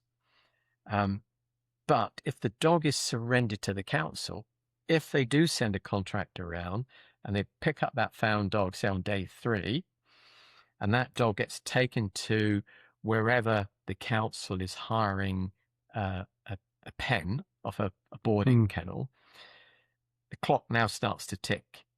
Day 1, day 2, day 3. Day 7, you don't own your dog anymore. It now is the property of the council. And if the council have a destruction policy that they don't want to pay day 8, day 9, they might have a policy which is to the boarding kennel, the dog is now yours. We're signing the dog across to you, or the dog is destroyed. That's awful. You are against the clock. Is that a scenario whereby offering a reward, I don't know what your thoughts are, would maybe bring people out of the woodwork? Never offer a reward, motivate people. And motivation is... You say never offer a reward. Never. Good people don't want to be financially reimbursed in finding your dog. They're going to do that because it's the right thing to do. A reward brings the wrong people to location because they're motivated by money. But have we not... I was assuming we'd given up on the location at this point. This is now a week in, whatever you might... After 48 hours, you now need to incentivize people to help. And incentivizing them is you start going to your local online sources saying a local man is offering a meal for a family of 4 at a local pub on him or on her if their missing dog is found. It might be a Paul & Mason's hamper. It might be a case of wine. Depends on what time of year it's gone missing. Yeah. It's about motivating the audience you're trying to reach. If you just say reward offered, that doesn't mean anything. If it's £500 reward, £500 to an affluent family means nothing. That's not going to motivate them to take the kids and help look for your dog. But if you have... I was more thinking in terms of that theft by finding person. How do you get your dog back from them? Is that the sort of... Well, but I think you've made it clear you wouldn't suggest a reward under any circumstances. We've dealt with quite a few cases of what we call hostage taking, where the finder hangs on to the dog, waiting till the owner is so desperate that the owners started to say, well, I'll give £5,000 to get my dog back. And then they'll phone up and say, I think I know who got your dog. It's on a traveller site, but I'll have to be the intermediary to get it back. Well, that person's got your dog. Yeah. Yeah. And we had this. Some Turkish guys had stolen a dog in central London, a high-value pedigree dog, and it was stolen during a burglary. And we managed to work out who they were. And when they twigged the value of the dog, they started contacting the owner saying, oh, we know where it is, but we can't get our hands on it. It was in a crate in their house, is where it was. And they were pushing the value of the dog up to the point at which it became crazy money, and the family paid it. I've had other cases where I've had a Times News reporter in my obs van with me, waiting for this sting operation to go down, and it was compromised by the police because they moved too early. Oh dear. And we were doing a buyback. And people say, oh, I'll never ever buy a stolen dog back. Well, sometimes you have to buy it back because if the person has your dog and they want £3,000 because they think that's the value, and they send you an image and a video of your dog, it's down to you. But so what have you got against the offering a reward? Because when it comes down to brass tacks, you're willing to pay the money. It leaves you up to hoax calls, fraud. If the person who's got your dog is got criminal intent, they're not going to sell your dog back to you anyway. They've already found a value for that dog and it's gone. Loss of face for the criminal. If they've sold a dog for 150 quid and now there's a reward for £5,000, going back to the buyer and saying, can I buy that dog back off you? That's loss of face. That's not how the criminal fraternity work. When I've worked with families that have paid sizable rewards to get dogs back, it's been crazy money, 10 grand plus, and they get exploited by the thief. There's a host of different ways of getting a dog back before you need to go down that route of spending a lot of money. And if you think money is going to make the difference, you're in a very tiny percentage of people that never see their dogs again. Most importantly is the person that's likely to steal a dog that's free running and be lost on a walk or on a shoot is going to be an opportunist. That person didn't set out to steal your dog. They're in the area for another reason.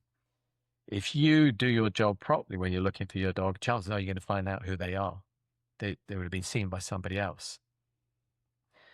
It's about putting pressure on that person. It's not selling my own services here because I can't help everybody. If you get to 48 hours and you've not recovered your missing dog, you need to speak to an expert. And by an expert, I'm not talking about an animal finding charity. They're not experts. They're trying to do the right thing with limited resources, and they very much use social media. They're not experts at finding missing dogs. If you've got to 48 hours and you haven't recovered your dog, you can get in contact with my organization. If I can't help you directly, then you can have a consultation with me, and I will tell you what not to do, and I will steer you in the right direction for moving forward. But if you start to do your own thing and you say, well, I'm going to spend $5,000 to get my dog back, you're going down a direction that isn't going to help you, because you're assuming that people are going to be motivated by 5,000. If your dog ends up in the traveler community, which a lot of dogs do, it's not coming back out until its value is negligible. Yeah. And I know that because I've worked on a number of cases where we've managed to get dogs back from the community. It was a lot easier for me 5 years ago than it is now. And I've worked with families who've said up front, look, if buyback's an option, we will buy back. And then I will negotiate on their behalf. And as a negotiator, I can speak to the individuals that have the dog and say, look, don't be stupid. It doesn't have that value. But if that dog is not spayed, if it's not neutered, if it's a pedigree working dog and it's young, the criminal that has your dog will know there's potentially £50,000 to make in the lifetime of that dog, maybe more. Yeah. Yeah. And why would they send it back to you if they think they've got that criminal intent? I've had one over on society. I've had one over on those rich people who've got these flash dogs. I'm the winner. You cannot possibly understand how the criminal mind works when it comes to trying to get stolen dogs back. It's very, very difficult. I've sometimes got stolen dogs back. They've been given to me because it's been a better option for the thief than keeping hold of it. 5-10 years ago, I used to get a lot of stolen dogs back from dog thieves because I was a bigger pain in the backside than not giving me the dog. And I might bung them 50 quid for dog food. Now it's a lot harder. You can't just walk on to traveler sites and have a look around. A lot of the traveler sites now are private. You're trespassing. Police don't go on. They need a warrant to get through the gate because it's private land. Because the council, to a large extent, what they have done is they've leased out the static caravan sites to traveler families, and it's private land. Yeah. A friend of mine had a quad stolen that was leaking oil heavily, and it leaked oil all the way to the site, and the police still weren't interested in going in and getting his quad back. So, yeah. I think my dog might be in there's probably not going to do it, is it? Yeah. Some of the reasons that I've got dogs back from these sites is they know that if somebody like me is going on to a site, I'm clocking number plates of cars, I'm seeing dodgy generators. I'm not bound by the Police and Criminal Evidence Act. I don't have a RIPRA application, which is what you need to do things on private property. I'm a nosy individual that they don't want me being nosy. So I went onto a traveller site down in Southampton. I won't say which particular one. And I went on with the Gypsy Liaison Officer, an ex-military officer, a woman. And we were being a pain in the ass. And I just said, I'm here for a black working Cocker Spaniel, white flash. Probably ran on here a few days ago. I can come back tomorrow if you want. And they go, we don't want this guy back tomorrow. And the day after, on the phone, it's been seen. And you go there, telegraph pole by the side of the road. There's your dog with a bit of string around his neck. Pain in the ass. I knew they didn't want me on that site nosing around. If they have it, they won't tell you. You've got to know how to work that community to their advantage, not their disadvantage. And they've got no motivation to help you at all. So it's difficult, really is hard to get it back. Very, very few come back. The reality is this, that you are up against the clock for two reasons if you lose contact with your dog. One, because if it goes into the council system, the local authority system, they own it day 8. Yeah, which is just dreadful. It's gone. Yeah. And they do make mistakes. We shut down the boarding kennel with the help of the local MP up in Yorkshire a few years back because they didn't have a working microchip scanner on site. So every single dog that came into that pound, they would log out its description, not this microchip. Yeah. And on day 8, they owned the dogs and they were selling them. So some part of the plan has got to be then call round the council places. Oh, right, yeah. If that is a mechanism and they're not always necessarily 100% efficient, it sounds as if part of the plan when things start getting cold has got to be to talk to these places. You want to get ahead of the curve. You don't want to be phoning local authority if you haven't found your dog. This is why it's really important to be intelligent. If your dog's gone missing, follow the basic principle which I've already outlined. But you have to have somebody that is what are called ground support. Their role is, okay, you want to be phoning up local authority.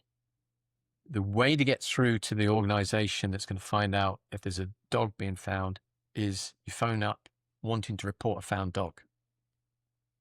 Because if someone finds your dog, that's the process they'll go through. So you're actually learning as you go along that there isn't a phone number, it's an email.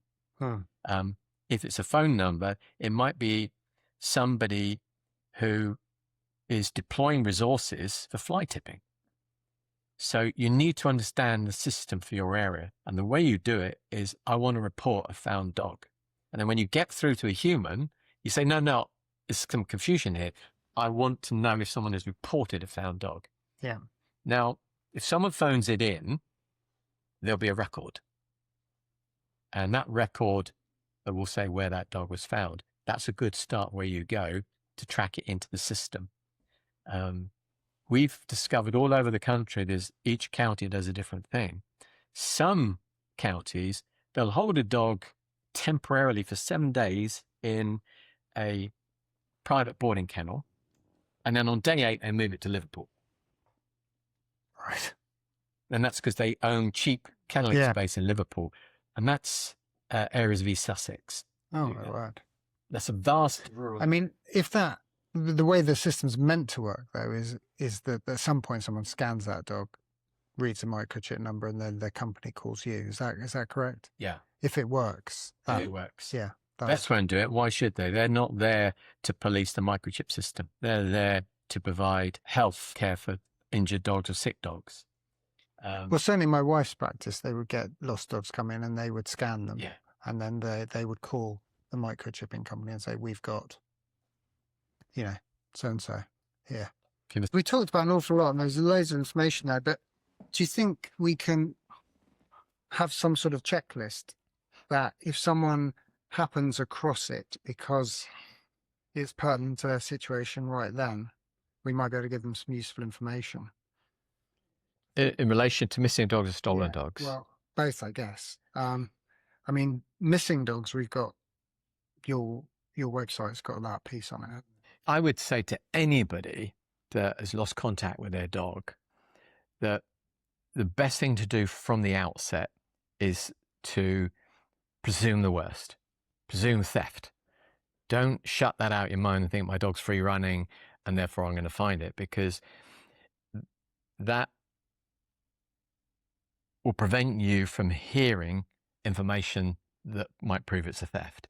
So if somebody says, well, I've just seen a guy carrying a dog off, but I didn't get a good look at it, and you think your dog's free running because you've lost it, you'll ignore that. Yeah. So you're out looking in woodland for your dog and it's not there. It's already been removed. But also, we know from our experience that there are teams of specialist dog thieves that work the big picnic sites spring through summer, and they work in pairs, sometimes in threes. They focus primarily on the car parks. Their job is to spot the distracted family who open the back of the car and allow the dog to jump out, run around the car whilst they're getting the kids out and getting themselves ready. What they'll do is they'll move in and they might engage them in conversation. Do you know how we pay for the parking, or the machine's broken? They probably had that conversation. Number two gets the dog. Yeah. Picks it up or on a leash, walks it straight to the vehicle. Can be a camper van, isn't necessarily a white van. People have got that stereotypical image it's a white van. It's not. It's usually a very indiscreet car, and it'll go in the boot. And to make sure the dog doesn't make a sound, they'll put a heavy elastic band or even duct tape around the dog's snout. In the boot, the dog can't make a sound. That person's job is get out the car park.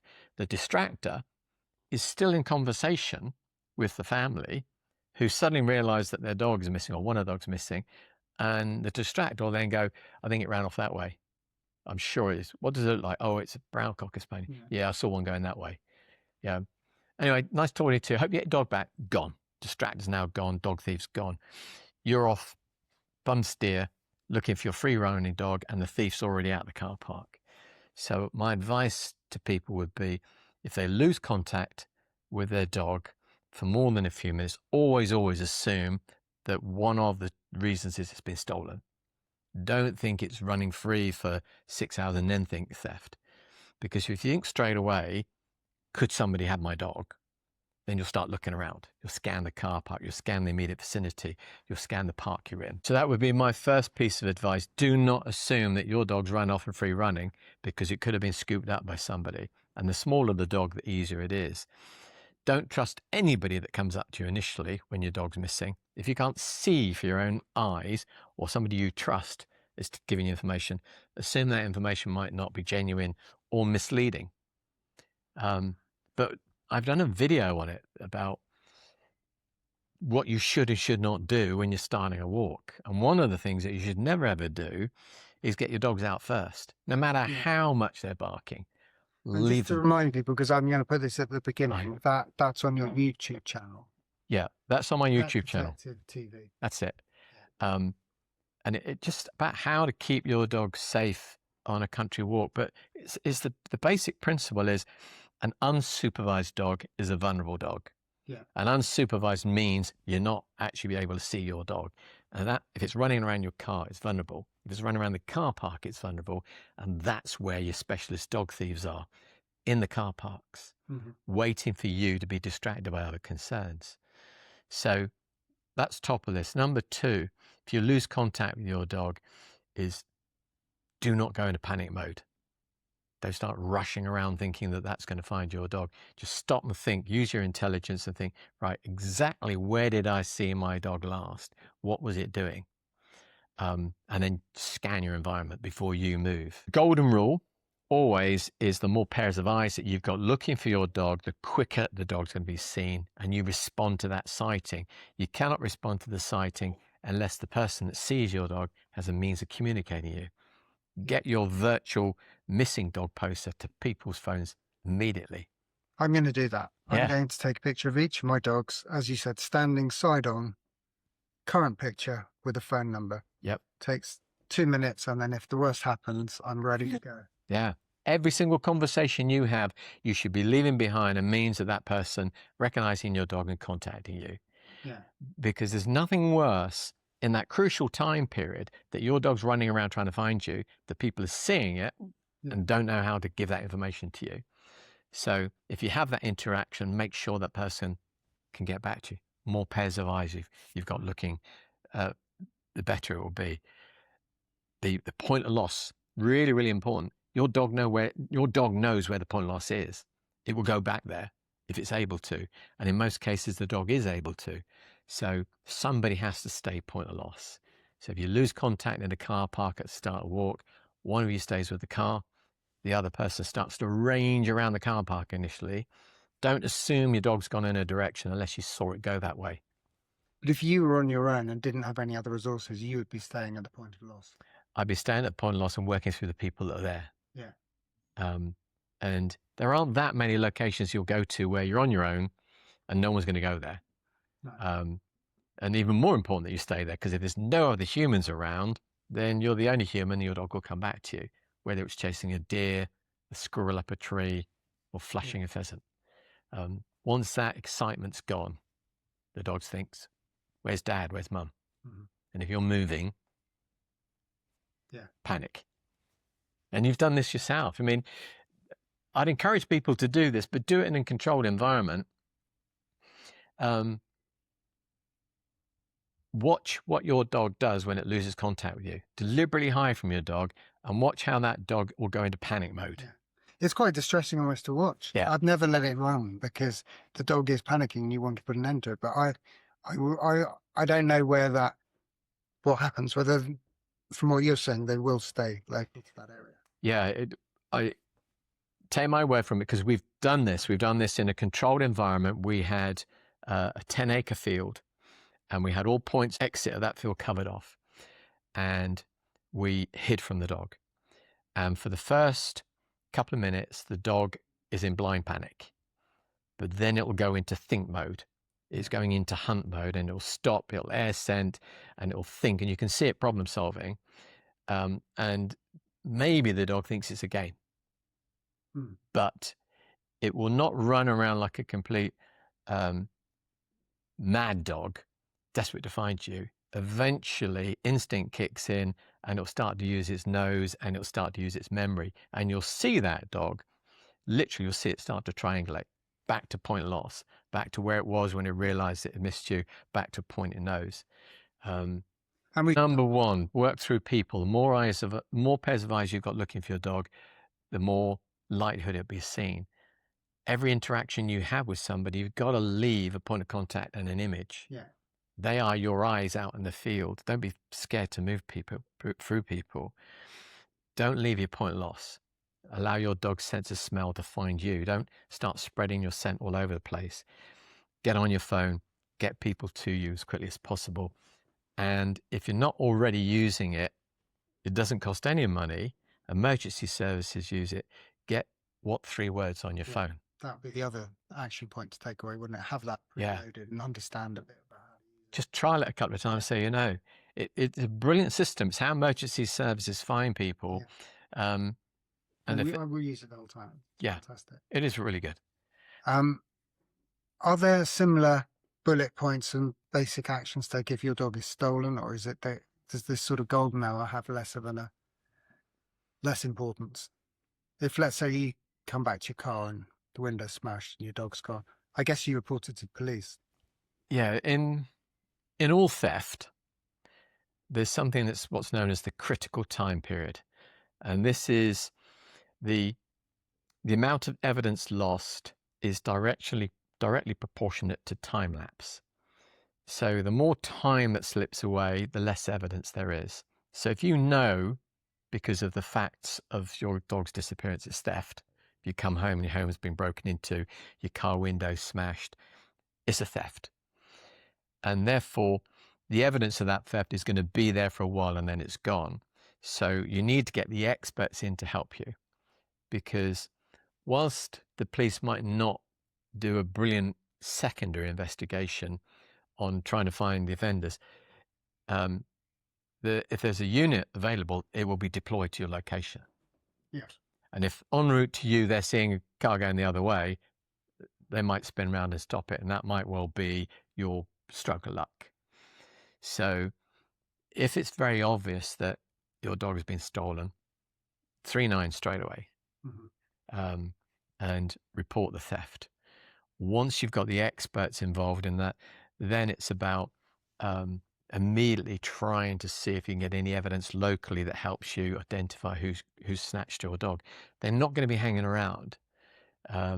If professionals have stolen your dog will be out of the county within 24 hours, maybe less. Yeah. I've known stolen dogs to go all the way up to North England in 24 hours. That's how quick. Because the specialist dog thieves understand that county police forces don't necessarily cooperate. And I guess also if you're going to ask for help from someone that isn't the police, like yourself, then time is also of the essence. as I said, I'm not plugging my own business because there's no way I can help everybody.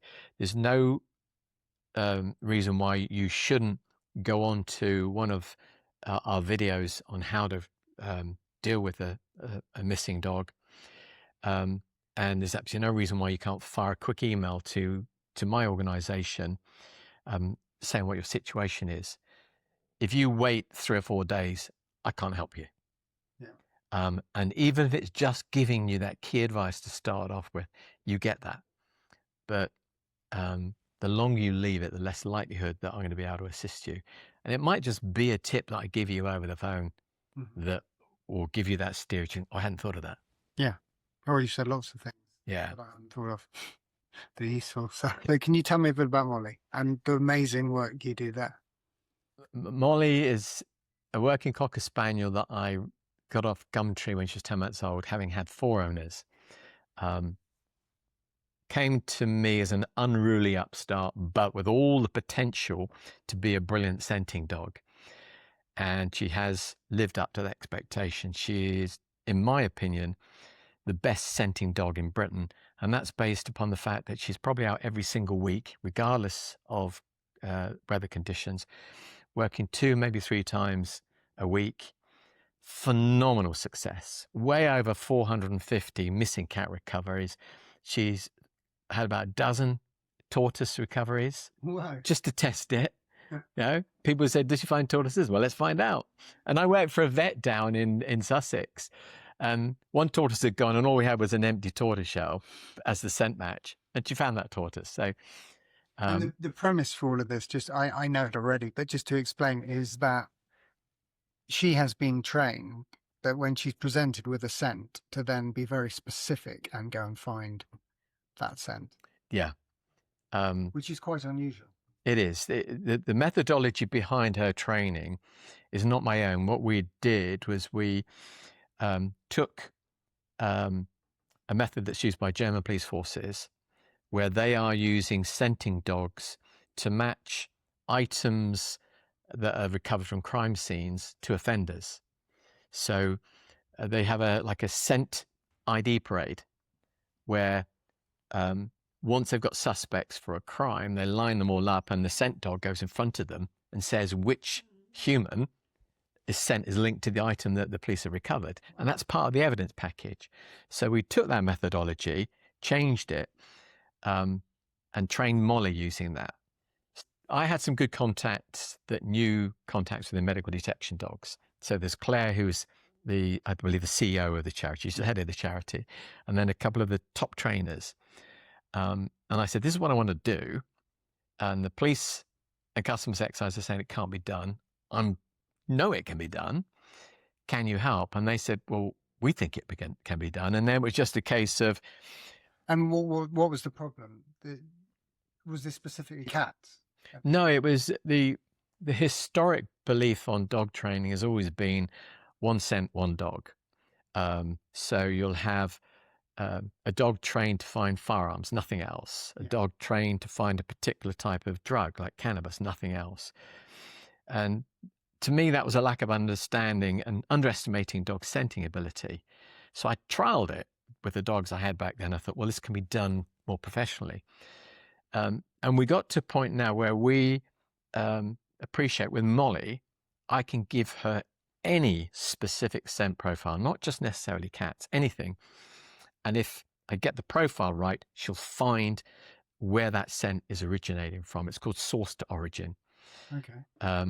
And not every dog can do it because they've got to be able to switch to a different scent on a regular basis. Molly has worked 2 different cat scents on the same day and found both those cats. Every single search. And I've read in the book she's ignored a cat that wasn't missing and found the correct cat. Yeah. Well, when we trained her, what we would do, we're very lucky. We had access to a colony of farm cats, semi-tame really, a bit sort of like indifferent. So we would take 1 cat at a time and hide it somewhere on the farm. And there would be about another dozen cats mooching around the farm that we weren't asking her to find.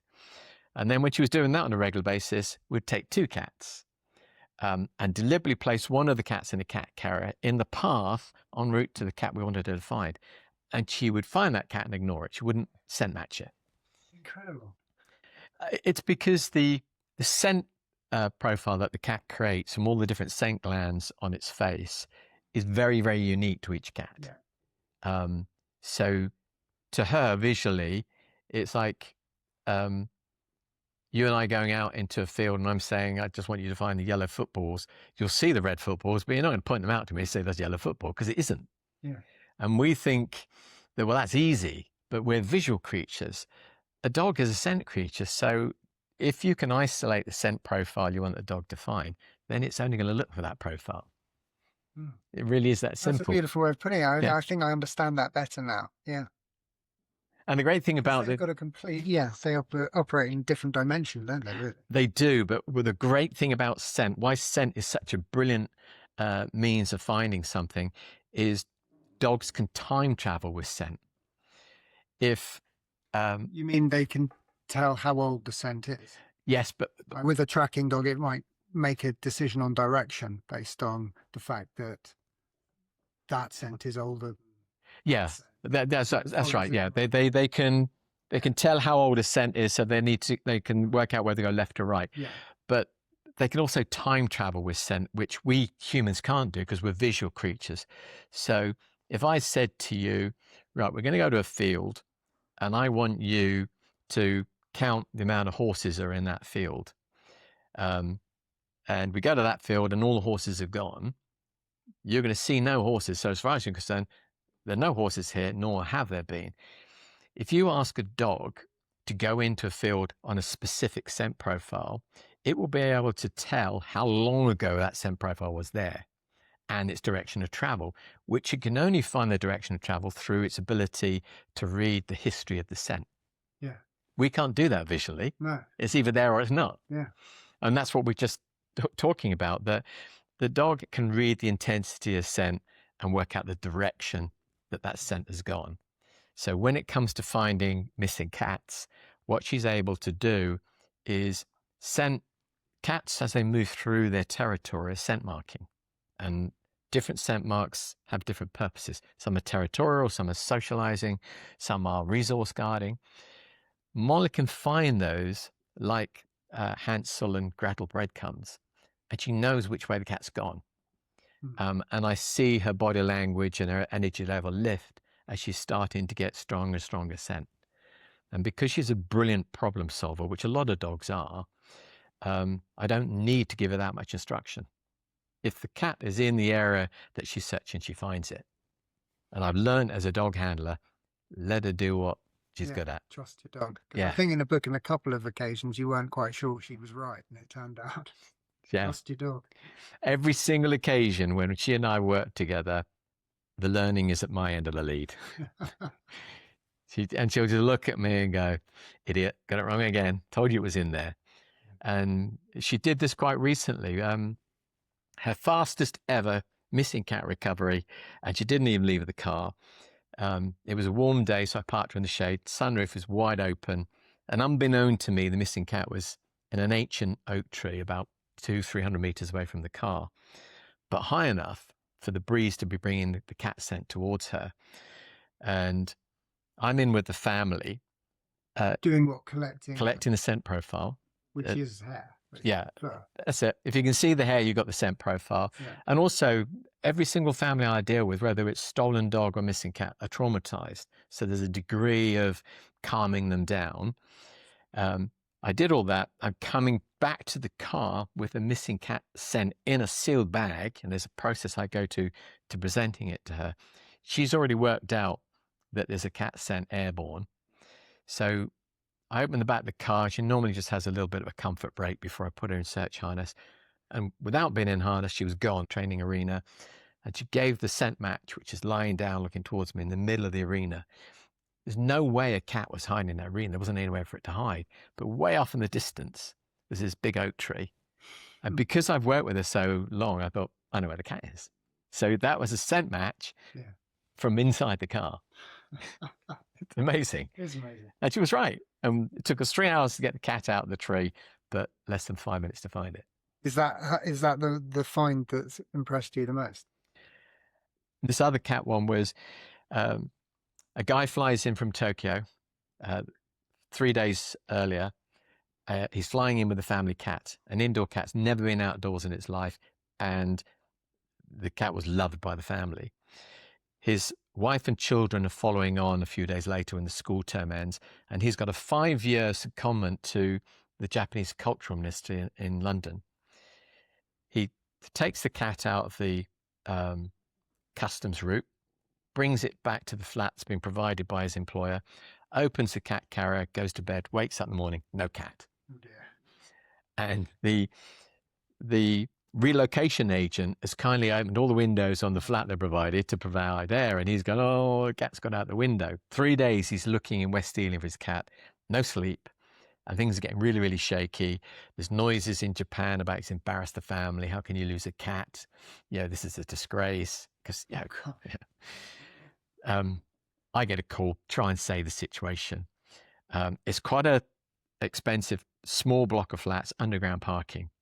So I park underground with Molly in the car, go up in the lift, big empty 6-bedroom apartment.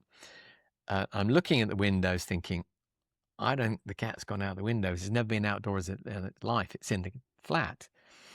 There's not much in the way of furniture in the flat. So I just say, we'll search the flat with my search dog. Go down to the car, give it a scent, up in the lift. So we haven't gone outside, into the flat. And this Japanese guy is like thinking, why are we wasting time here? And off she went, flying down this corridor. It was his wood floors, skidded to an end at the corridor, into the bathroom, sniffed around and gave the down in the bathroom where there was nowhere that you could visually see where this cat was. So I'm thinking, well, he's inadvertently dropped cat scent in the bathroom. He says no. And then I noticed that there's about a 6-inch gap between the wall under the sink and the proper solid wall. Get underneath the sink itself, is a double sink unit, and there's a tiny gap. And we get an iPhone, shine it down with the torch on and filming, and there's this cat, 4 days, stuck in his cavity. We got it out, and I've never seen a man so relieved in his life, because to him, West Ealing was enormous. Well, London's enormous. And you think, how are we going to search London? So incredibly relieved. Good job, Mike. And then tortoises, well, she's done a lot. I mean, didn't know she could do it, but she can. Down in near Yeovilton. And tortoises grow to quite a ripe old age. This one was like 40. Mm-hmm. So the 3 daughters had grown up with this tortoise, and it just vanished. And it got out this purpose-built enclosure that was like dry stone walling. It was like luxury tortoise enclosure, but it had gone. And in September, I know this now because we've recovered a few, it's post-hibernation or pre-hibernation. And they head off to hibernate somewhere, and they'll trough a few more dandelions and go to ground. And that's what this one did. And because tortoises don't go very fast, but they will go far, Molly was able to trail it to a rabbit warren, and she scent matched to one particular burrow. And the family had one of 2 choices: excavate the rabbit warren and try and find the tortoise, which was high risk, or wait. And they waited all the way through the winter. And then in the spring the following year, the exact burrow where Molly scent matched, they've got film footage of their tortoise emerging out of hibernation. Brilliant. And the excitement and the calls that we got. She now gets every year on the eve of recovering that tortoise, she gets a card from the tortoise. Brilliant. Excellent. But it's just the amazing ability of scent dogs. I know and she could do anything. I mean, presumably, if you wanted to find drugs, cash, whatever, that you'd do the same exact thing. You'd show her the scent. Any scent now, and I know that I've tried it. You must have played with various other things. Anything and everything. I just out of the fun of it, tried it to see if she can do it. And she can. She found a missing snake once, just for the fun of doing it. Mm-hmm. She tried it and it worked. But there aren't that many missing snakes, so it's not like a commercially viable business. Is it Molly that does the that does the truffles as well? No, Teal, my second spaniel, he's a field spaniel, recovered in a police operation with Surrey and Sussex police. Teal's mum had been stolen, Mothering Sunday 2013, and it was a cat and mouse thing for many, many years. Every time I got close to recovering Cassie, the thieves moved her because she was in the breeding circuit. And then I had a breakthrough, got some good information to where Cassie was, worked with the police. We raided the site. Cassie was recovered and 3 pups, and he was one of the 3. And the family just said, we want you to take one of the pups for sticking with us for such a long time. Yeah. And did they have one of the pups? The family? They were just happy to get Cassie back. And then family had the other 2. So all the dogs went to great homes. But I'm learning how incredibly difficult it is to train field spaniels. But he's brilliant on truffles. He's a ground scenting dog, and he can find them. So how's that happen? Very briefly, because I've taken so much of your time. But did you get through my connections in the scenting world? Yeah, I was trying to bring people into like a consortium of people working with scenting dogs, so we could share the learning and experience. And I met a guy who runs a company. I think it's called the English Truffle Company. Really lovely guy. His area of specialization is nothing but truffle dogs. So we had a conversation. I explained what I wanted to do. I took him on the starter course, but quickly discovered he's already way ahead of everyone else because a lot of the training I've done with Molly, I've done with Teal. Mm-hmm. So he took to that training very, very quickly. And then I've been testing him throughout the last season, and he's very, very good at he finds them really quickly. Is this a planted truffle, or has he found a wild truffle? He found every single one that I've planted. Yeah. And then what he's found when we've been working together are not really in any way commercially viable. They're quite small. Yeah. So initially I was removing them thinking, whoa, he's found a truffle. And then I'm realizing that if you leave them, you'll get a bigger harvest later. Mm. And I'm probably like every single truffle hunter in the country. When you find them, you keep your find secret. Highly classified information. You don't share. You leave a hammer signing going, toxic asbestos in this area, don't go in. Yes, I've heard about all sorts of shenanigans in Italy with rival truffle hunters' dogs being poisoned. Yeah, I think more dog poisoning in Italy than anywhere else in the world. But the future for him and truffle dogs is that a lot of landowners are planting orchards with the truffle fungus already in the root system. So they are trying to plant truffle orchards, but they're still going to need the dogs to find the truffles. Brilliant. So he's waiting in the wings, but he's also a gun dog. He's brilliant at hunting. Not that great a peg dog. Well, I look forward to seeing him in action when you come to my place for a day. Thanks for listening to Gun Dogs and Beyond, brought to you by the Red Dog Company. If you enjoyed the episode, please follow the show, leave a review, and join me next time as I sit down with another expert in their field. Head over to theredDogCompany.com to check out the best products for your dog, or just to get in touch. You'll also find us on Instagram and Facebook. Just search The Red Dog Company.